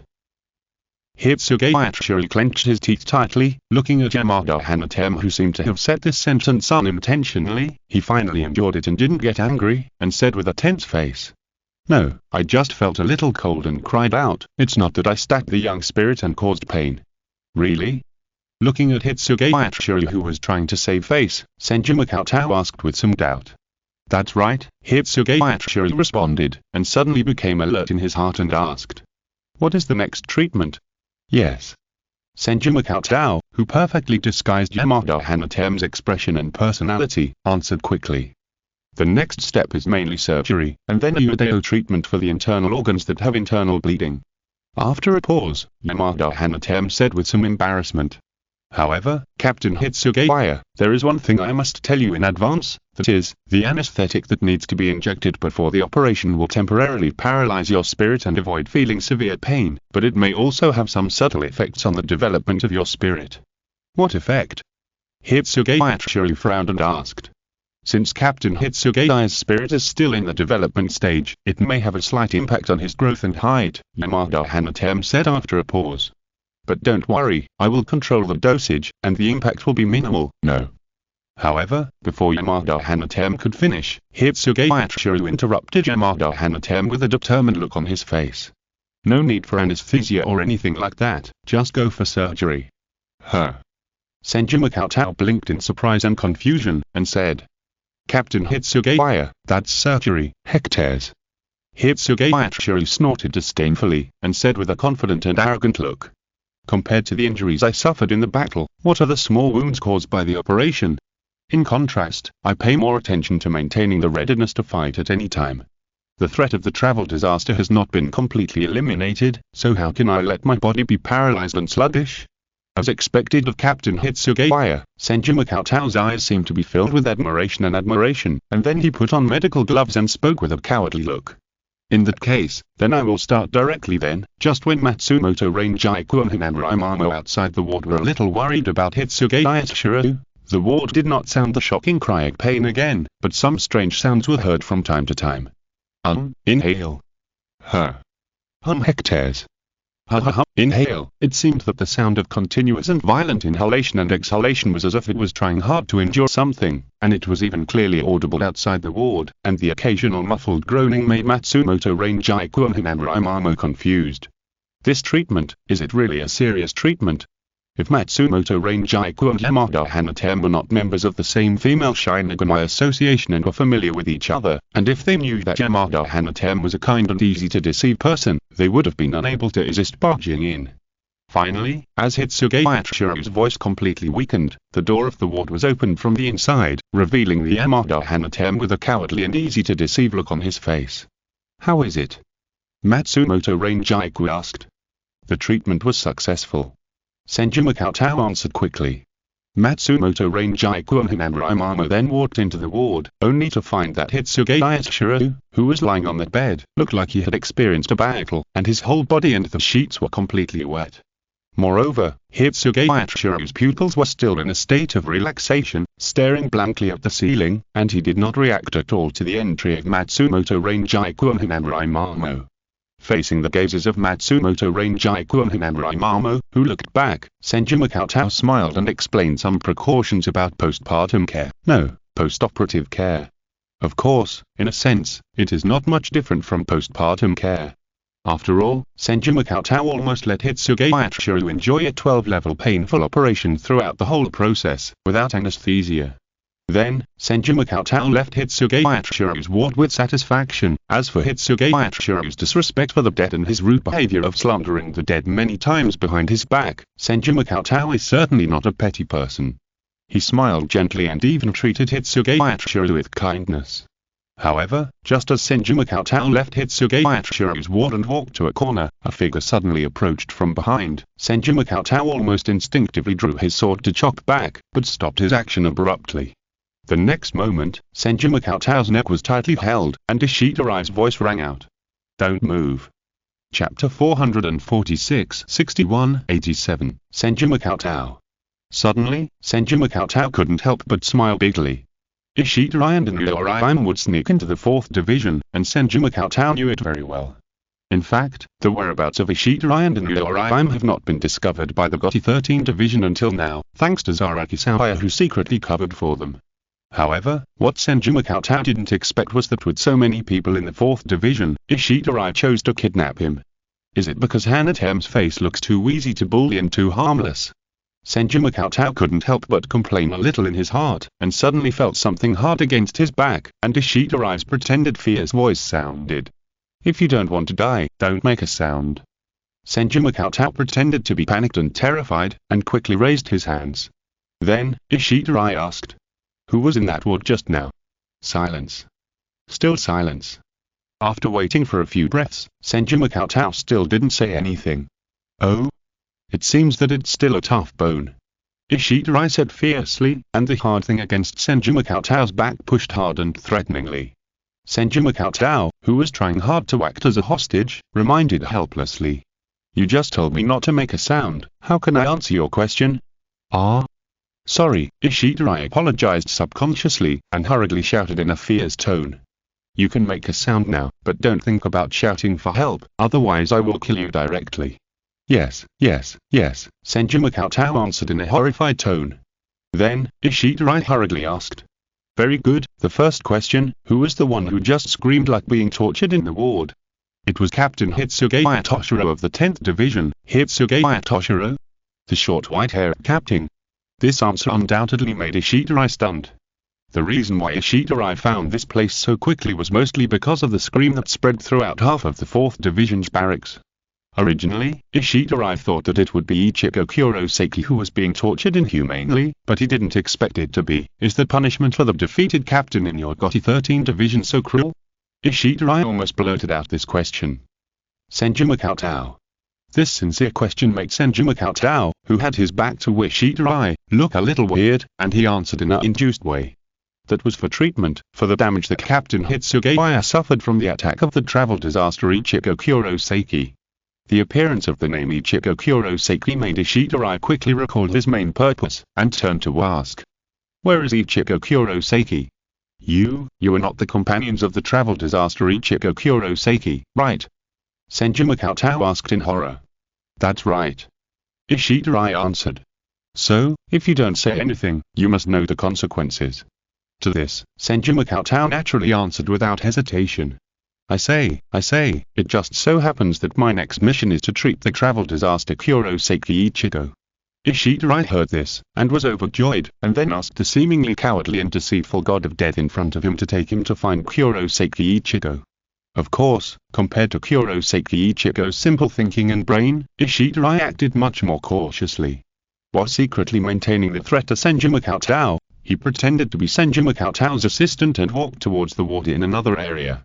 However, in fact, Ishidori undoubtedly underestimated the internal management system of the 4th Division. If Senju Makoto had not deliberately covered for Ishidori along the way, I'm afraid that Ishidori would have been noticed by the other members of the 4th Division who met on the road. After all, although Yamada Hanatame looks like a weak and vulnerable little bottom, he is actually a close confidant of Senju Cheng, the former vice-captain of the 4th Division. Yamada Hanatame's status within the 4th Division is still very high. A strange face like a Seireitei suddenly followed Yamada Hanatame closely all the way, which seemed quite suspicious. On the other side, compared with the Seireitei, Seireitei was in the complex terrain of the 4th Division's barracks and felt dizzy. Gradually, Seireitei herself was a little confused. She almost lowered her head all the way, trying to pretend to be a little transparent with no sense of existence, and carefully looked for Ichigo Kurosaki's traces. However, perhaps in the eyes of other Shinigami, Seireitei, who was wearing a loose Shinigami outfit, was nothing special, but Kakushansui, who was wandering in the 4th Division's barracks, glanced at Seireitei and instantly noticed the highlight of Seireitei.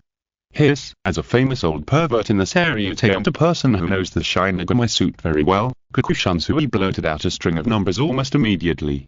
92, 61, 87. The next moment, Kakushansui moved his feet, and the fancy pink Aori jacket he was wearing blocked the front of Seireitei. He slightly pressed down his bamboo hat with one hand and said, "Mr. Daisy, I'm sorry, you've been exposed. Can you come with me?" This sudden appearance undoubtedly scared Seireitei, and her face turned pale, but her mind quickly recalled the life-saving content that Senju Cheng had taught her. The captain of the 8th Division, Kakushansui, is unfathomable, with a danger level of 4 stars. He is an existence that even Kurosaki, Ichigo and Seireitei may not be able to defeat together. Immediately, Seireitei tried to put on a natural smile and said, "Sorry, I'm sorry, what are you talking about? I'm not a travel disaster." "I'm sorry, Miss Travel Disaster." Kakushansui had an unfathomable look on his face, and he glanced at Seireitei and said lightly, "But I know very well that there are perfect Shinigami with busts bigger than hips in the entire Seireitei, and you were definitely not one of them." Seireitei. Hearing the reason why she was exposed, Seireitei felt confused and instinctively let out a cry. Then, Seireitei realized how dangerous her situation was, and the plan that Seireitei had mentioned before emerged in her mind. If you really encounter danger, don't hesitate, find a way to create some chaos, and I will go to support you as soon as possible. In just a moment, Seireitei denied this approach. Kakushansui is very dangerous. If you lure Seireitei over, it will only make Seireitei's situation dangerous as well. Chapter 447 Unohana Retsu's Taboo. However, although Kakushansui seemed to be just an old drunkard, he was actually quite perceptive. Seireitei's expression, which was clearly tangled and then firmed up, was almost completely interpreted by Kakushansui, who then spoke. "Ms. Hajin, it seems that your last companion is also in the 4th Division's barracks." Seireitei was subconsciously stunned when she heard this. Kakushansui spoke with an affirmative tone without a pause. "Your expression of first tangling and then firming up should mean that you and your companions have agreed on a plan of mutual assistance, but you seem to realize that I am an invincible existence, so you plan to sacrifice yourself to buy time for your companions?" "TSK, that's great, Miss Hajin. I didn't expect that you are still a very kind person in your heart and willing to sacrifice for your companions. But, it's a pity, how could the gaudy 13th Division really not be prepared for this?" After a pause, Kakushansui continued to speak. "Instead, why don't you lead your companions here as planned? That way, we can waste less time. And for Mr. Dazi's sake, I will also plead for you to the Central 46th office. How about that?" Inoue, who didn't know how to hide her inner feelings, panicked at first, and then became firm. As companions, Inoue believed in Ichigo Kurosaki and Ryoshida. But in addition to that, Inoue believed in Kurosaki-sensei even more.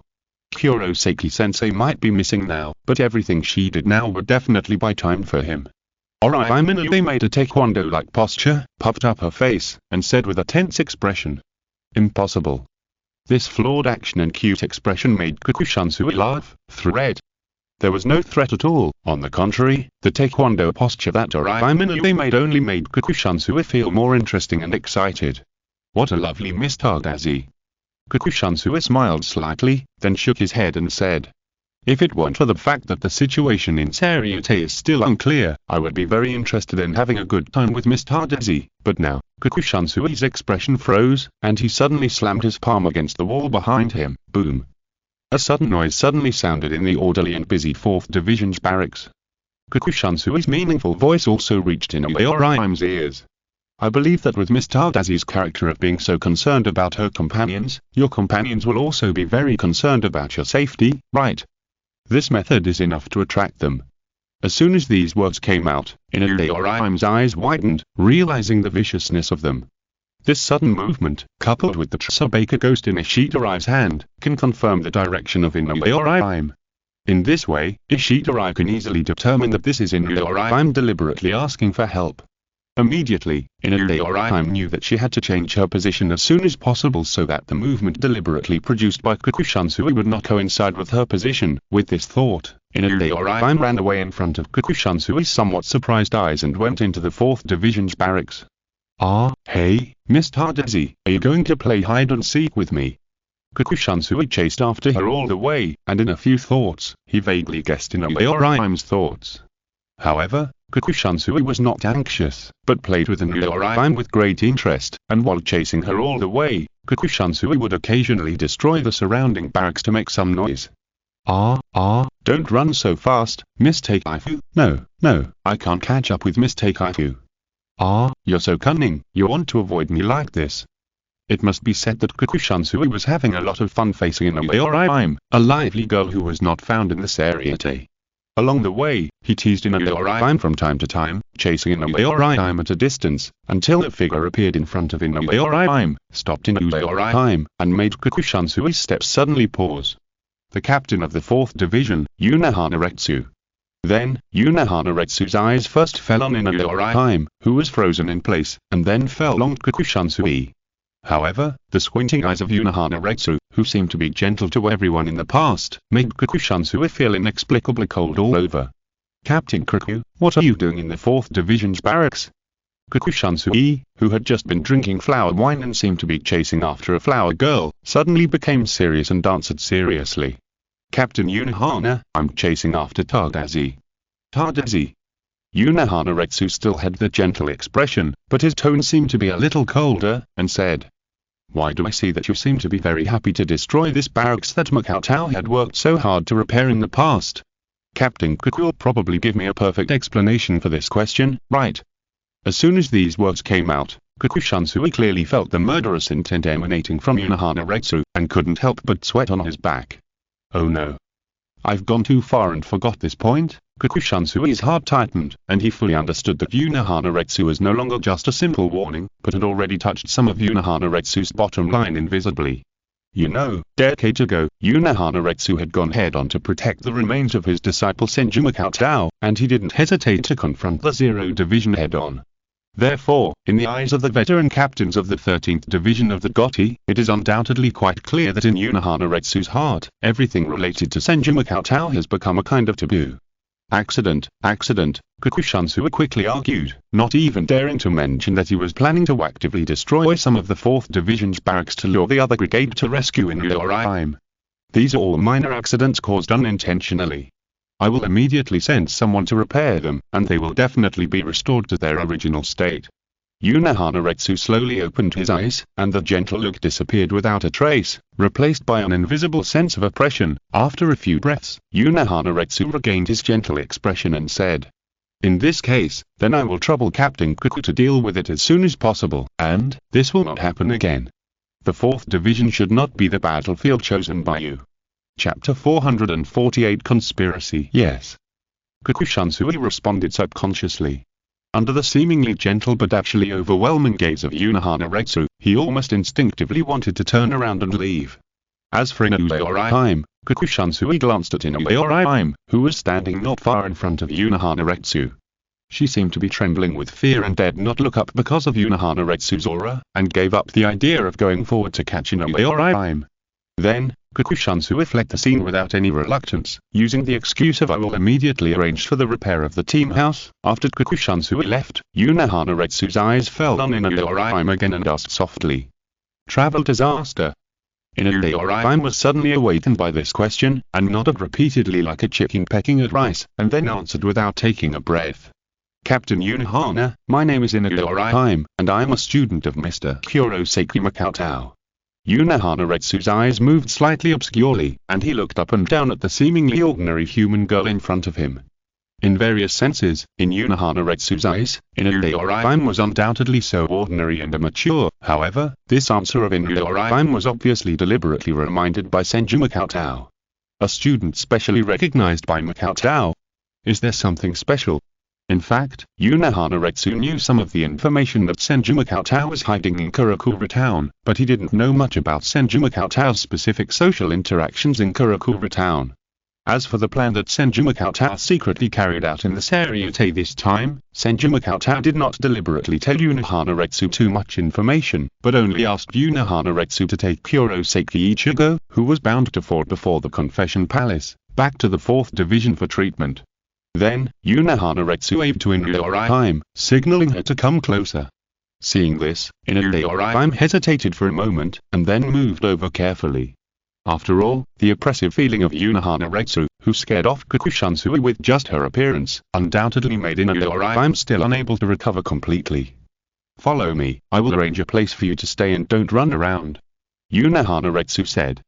Inuyaoraime listened, secretly breathed a sigh of relief, and then reacted and asked. Captain Unohana, am I considered to be detained? It depends on the arrangement. Unohana-retsu said meaningfully. As for whether it depends on the arrangement of the Seireitei, the arrangement of the 13th Gotti Squad, or the arrangement of others, Unohana-retsu did not say it. After a pause, Unohana-retsu asked gently and democratically. Do you have any opinions? No. Inuyaoraime, who was tactful, shook her head almost like a rattle, and then said in a low voice. Teacher Kuroseki told me that Captain Unohana is the most upright and gentle captain in the Seireitei, so if you are caught by Captain Unohana, you can completely trust Captain Unohana. Really? Unohana-retsu raised his eyebrows and said. Is this how Kuroseki Makoto evaluated me in front of you? Yes, Inuyaoraime nodded repeatedly, and while leaving with Unohana-retsu, she began to recite the text prepared by teacher Kuroseki for her with emotion. On the other side, Ishidarai naturally noticed what happened to Inuyaoraime, and realized that Inuyaoraime might have been discovered by the Gotti 13. But, Ishidarai looked at the cowardly Yamada Hanatema who was held hostage by him, and his heart was undoubtedly in a struggle. It was rare to hold such a light and soft Shinigami who was easy to control and knew the location of Kuroseki Ichigo. If he gave up Yamada Hanatema at this moment to rescue Inuyaoraime, all his previous efforts would be wasted. As for the idea of sneaking into the 4th Division to rescue him later, that was undoubtedly impossible. In contrast, if Inuyaoraime temporarily attracted the attention of the Gotti 13th Division, he would probably have enough time to rescue Ichigo Kuroseki. For a moment, under the gaze of Senju Makoto, Ishidarai's face undoubtedly showed an obvious struggle. This decision can be called a dilemma, almost forcing Ishidarai to choose between Ichigo Kuroseki and Inuyaoraime. Go, hurry up. In the end, Ishidarai's rationality overcame his impulse, and he understood that with their current situation, it was undoubtedly possible to save Ichigo Kuroseki, an important combat force, and rescue Oraime Inoue. Yes, we'll be there soon, and Senju Makoto seemed to have not noticed Ishidarai's abnormality at all. He was still in a panic and easy-to-control state, and took Ishidarai to the direction of Ichigo Kuroseki's ward. Then, Senju Makoto pushed open the door of the ward and walked in with Ishidarai cautiously. Inside the ward, there was Ichigo Kuroseki who was seriously injured and bound by heavy ropes. Ichigo. Seeing this, Ishidarai's tense expression suddenly changed into joy, and he dragged Makoto Senju to Ichigo Kuroseki. However, at the moment, Ichigo Kuroseki only hit some temporary emergency bleeding control, and his injuries were still extremely serious and he was in a deep coma. After Ishidarai called out several times, Ichigo Kuroseki still did not respond at all. Damn it. What happened to Ichigo? Ishidarai asked the Yamada Hanatema who was held hostage. However, before Makoto Senju, who was disguised as Yamada Hanatema, could answer, a somewhat weak and gentle voice suddenly sounded in a corner of the ward. Ahem, don't worry, Mr. Ishida, Mr. Kuroseki is not in danger of death. Ishidarai suddenly turned his head, and saw that the air in the corner that was completely empty before had ripples like the water surface, and then two figures appeared in front of Ishidarai and Senju Makoto. The captain of the 13th Division, Yukita Jashiro, who looked a little pale and weak, and the vice captain of the 8th Division, Izaneo, who had just removed the ghost weight to cover his figure. Is it a trap? Ishidarai tightened his grip on Senju Makoto and spoke in a cold voice. It's not a trap, it should be considered an open conspiracy, Joshiro explained slowly.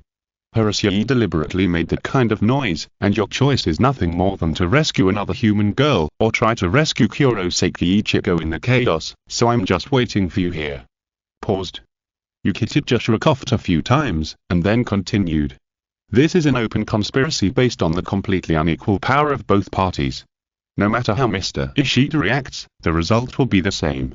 So can you please surrender, Mr. Ishida? It just so happens that I have something that Mr. Ishida needs to answer.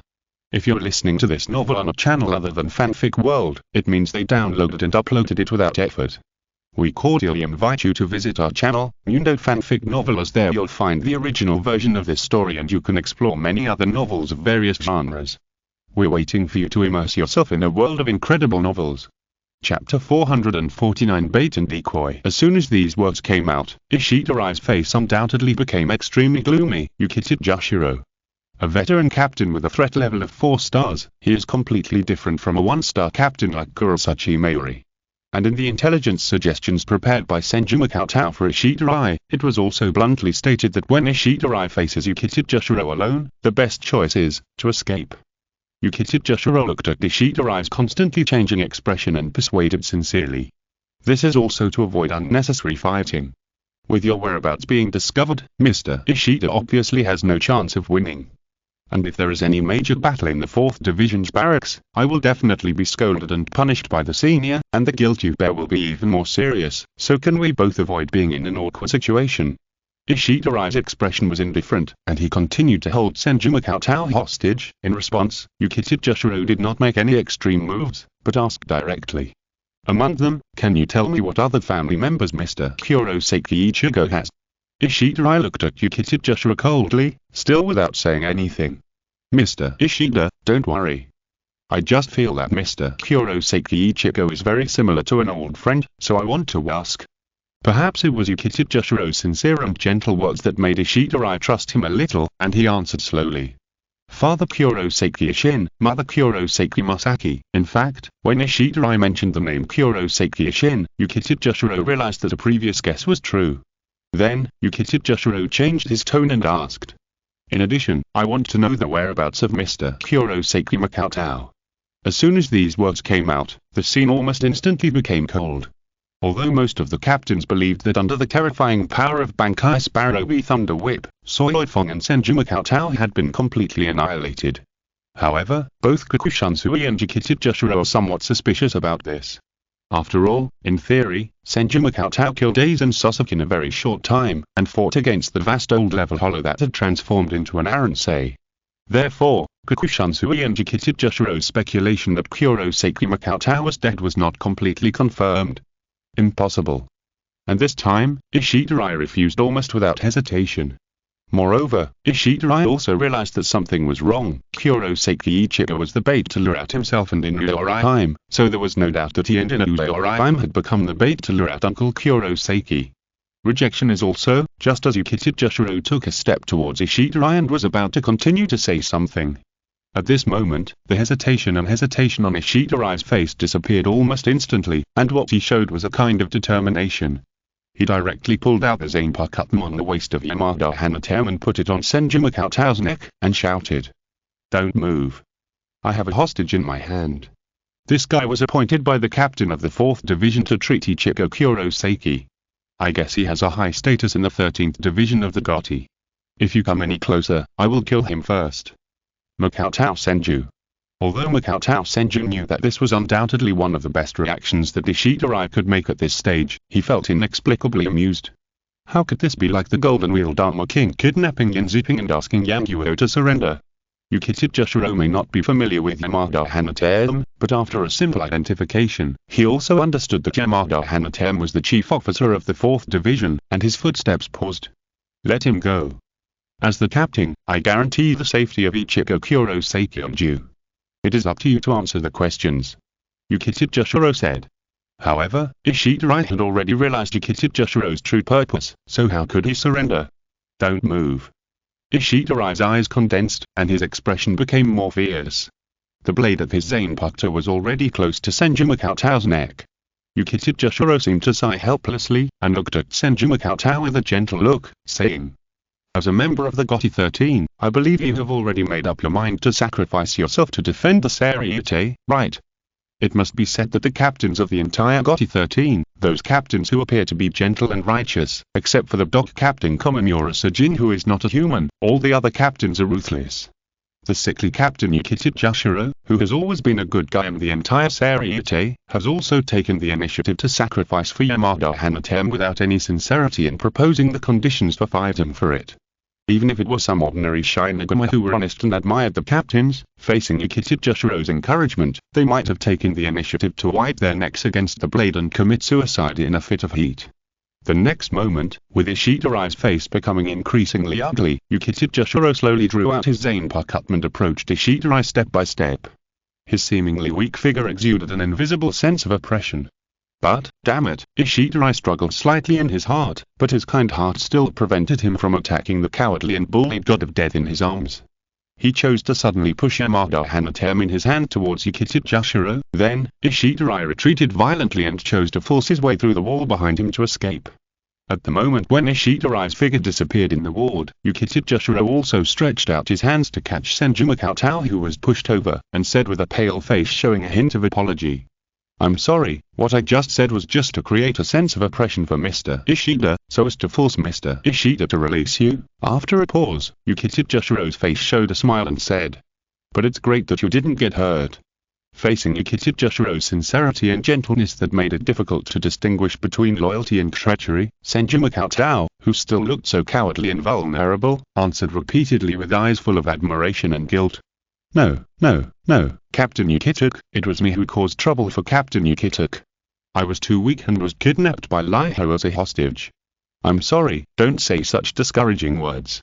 Try your best in the future." Yukitijushiro still spoke in such a leisurely manner, and even did not forget to encourage Senju Cheng, and then opened the door of the ward and walked out. At this moment, outside the ward, Kakushansui stood in front of Ishidori with a lazy look. Chapter 450. Sudden spirit arrow. In front of him was Kakushansui, and behind him was Yukitijushiro. At this moment, Ishidori's forehead was dripping with cold sweat, and he realized that he was in a desperate situation. After struggling for a long time, it seems that this young man has chosen to resist. Kakushansui, who seemed to have been waiting for a long time, slowly and lazily pulled out the two zanpakutōs on his waist and took a fighting stance. But since the enemy is the young man who defeated Captain Meguri Kurasuchi, we must be a little more serious and try not to cause excessive damage to the 4th Division's barracks. Otherwise, if the senior is really angry, the consequences will be very serious. Listening to Kakushansui's words that seemed to be addressed to Ishidori, Yukitijushiro was undoubtedly very clear that this was a message to him. I accidentally angered the senior, and I need to deal with Ishidori as soon as possible. Really? Yukitijushiro's expression became a little more helpless, and his figure floated forward lightly, completely blocking Ishidori's retreat, and then spoke. Mr. Ishida, can you surrender? Otherwise, in order to avoid affecting the other wounded who are being treated in the 4th Division, I can only cooperate with Shansui to subdue you as soon as possible. Surrender. In a desperate situation, Ishidori's expression sank, and he directly tore off the death suit he was wearing, revealing his true clothes: white shirt, black overalls. This outfit made Senju Cheng's mouth twitch. Then, under the huge threat, Ishidori did not hesitate to use the muscle dragon form. The muscles that quickly expanded like rocks made Ishidori's entire body rapidly grow several times larger, especially the upper body where the muscles were particularly concentrated. The white shirt almost burst instantly, and it seemed that Ishidori was constantly fighting, making the muscle dragon form more and more powerful, and the degree of muscle expansion of his own body became more and more exaggerated. Therefore, the waistband of Ishidori's trousers was also burst, and the belt was directly broken into pieces and fell to the ground. At this moment, the role of overalls for a muscular man like Ishidori was reflected. With the help of the two straps, Ishidori's pants would not fall down, and he would not be reduced to a pure naked man. In an instant, as Ishidori's muscle form was revealed, Izaneo, who had been silent all the time, walked to the side of Senju Cheng and said with some admiration, "Amazing, this boy seems to have taken a completely different path in the Quincy clan." Senju Cheng turned his head and looked at Izaneo, who seemed to be more mature and more capable than decades ago. With some thoughts floating in his mind, he echoed, In that case, Captain Yukita and Captain Cook will have no problem, right? HMPH's Nano chuckled, and then said in a more gentle voice, as if taking care of a little brother. Hanataro, watch carefully. What will happen when the only two zanpakutō in the entire Seireitei are released? The young man will not have any chance of winning. This tone of concern and care made Makoto Senju slightly stunned. After all, with a cowardly and easily bullied character like Yamada Hanataro, in the atmosphere of Seireitei that actually respects the strong, it is unlikely that the capable Izaneo will take care of him. However, in a flash, Makoto Senju understood why Yamada Hanataro, who should have been bullied in Seireitei, was cared for and trusted by vice-captains like Izaneo, Matsumoto Rangiku, and Inamurai Mamo. Yamada Hanataro used to be one of his confidants, and he followed him to join the Expeditionary Corps and enter the Hukomundo. He had been providing medical assistance until the end of the war. In this case, Yamada Hanataro, in a sense, inherited some of his connections, and thus received care from most of the female members of the Shinigami Association. In a moment, in order to deal with Ishirai as soon as possible, Kokushansui and Jikitijashiro simultaneously released their Shigai, allowing Ishirai to enjoy a special treatment. This scene made the kind-hearted Senju Makoto feel a little sympathy for Ishirai. After all, Kokushansui and Jikitijashiro in the Shikai state were able to compete with Yamamoto Jaraisai Shibukuni in a short period of time. Kokushansui and Jikitijashiro, the two old partners who have fought side by side for nearly 1,000 years, also showed their amazing cooperation. Ishirai was completely suppressed as soon as they came into contact. In close combat, Kokushansui's zanpakutō Hatakim Kotsu played with various rules. In long-range combat, Jikitijashiro's zanpakutō Satsuna Renkei could absorb energy and release it in the opposite direction again. Puff, in less than a few breaths, Ishirai hit several hideous wounds on his body that were deep enough to see the bones. Seeing this, Senju Makoto's eyes turned obscurely, and he glanced at the delicate and beautiful profile of his Nano next to him again. He slowly stepped back and slowly made a few mouth shapes. Sorry, Nano, it might hurt a little. The next moment, Senju Makoto's fingers gently tapped his Nano's neck. The defenseless Izanao's eyes went black, and she fainted directly, and her body softened and fell into Senju Makoto's arms. Then, Senju Makoto gently put Izanao on the ground. At this time, the figure of Zaraki Fugai appeared in the ward, holding the real Yamada Hanataro in his hands, and then put it on the ground. Unknowingly, the entire ward was covered with a layer of obscure spirit barrier, covering up everything that happened in the ward from being discovered by Kokushansui and others who were fighting not far away. For Kokushansui and Jikitijashiro at this moment, the main thing is to quickly disintegrate Ishidori's ability to resist and prevent Ishidori from causing excessive damage in the 4th Division's barracks. Although Kokushansui and Jikitijashiro's level is far beyond that of ordinary captains, Jikitijashiro is mostly paddling, and the main force is still Kokushansui. It will undoubtedly take some time to defeat Ishidori without hurting his life. However, Ishidori showed extremely strong resilience and fighting will, and he would rather die in battle than become a prisoner in Kokushansui's hands, which gradually exhausted Kokushansui's few patience. It seems that we can only remove some of the limbs of this young man who is in trouble, Kokushansui said lightly, and the zanpakutō in his hand almost suddenly turned into a cold light and chopped down on Ishidori's shoulder. Ishidori had no time to defend against this attack, and could only watch helplessly as the zanpakutō got closer and closer to his shoulder. At this moment, a spirit arrow shot from behind and entered Ishidori's side first. End of this chapter. Thank you very much for reaching the end. Don't forget to like. Looking for more exclusive content and immediate access? Subscribe to our Patreon. Remember, every like, subscription, or donation encourages us to continue. Thanks to everyone. See you in the next video.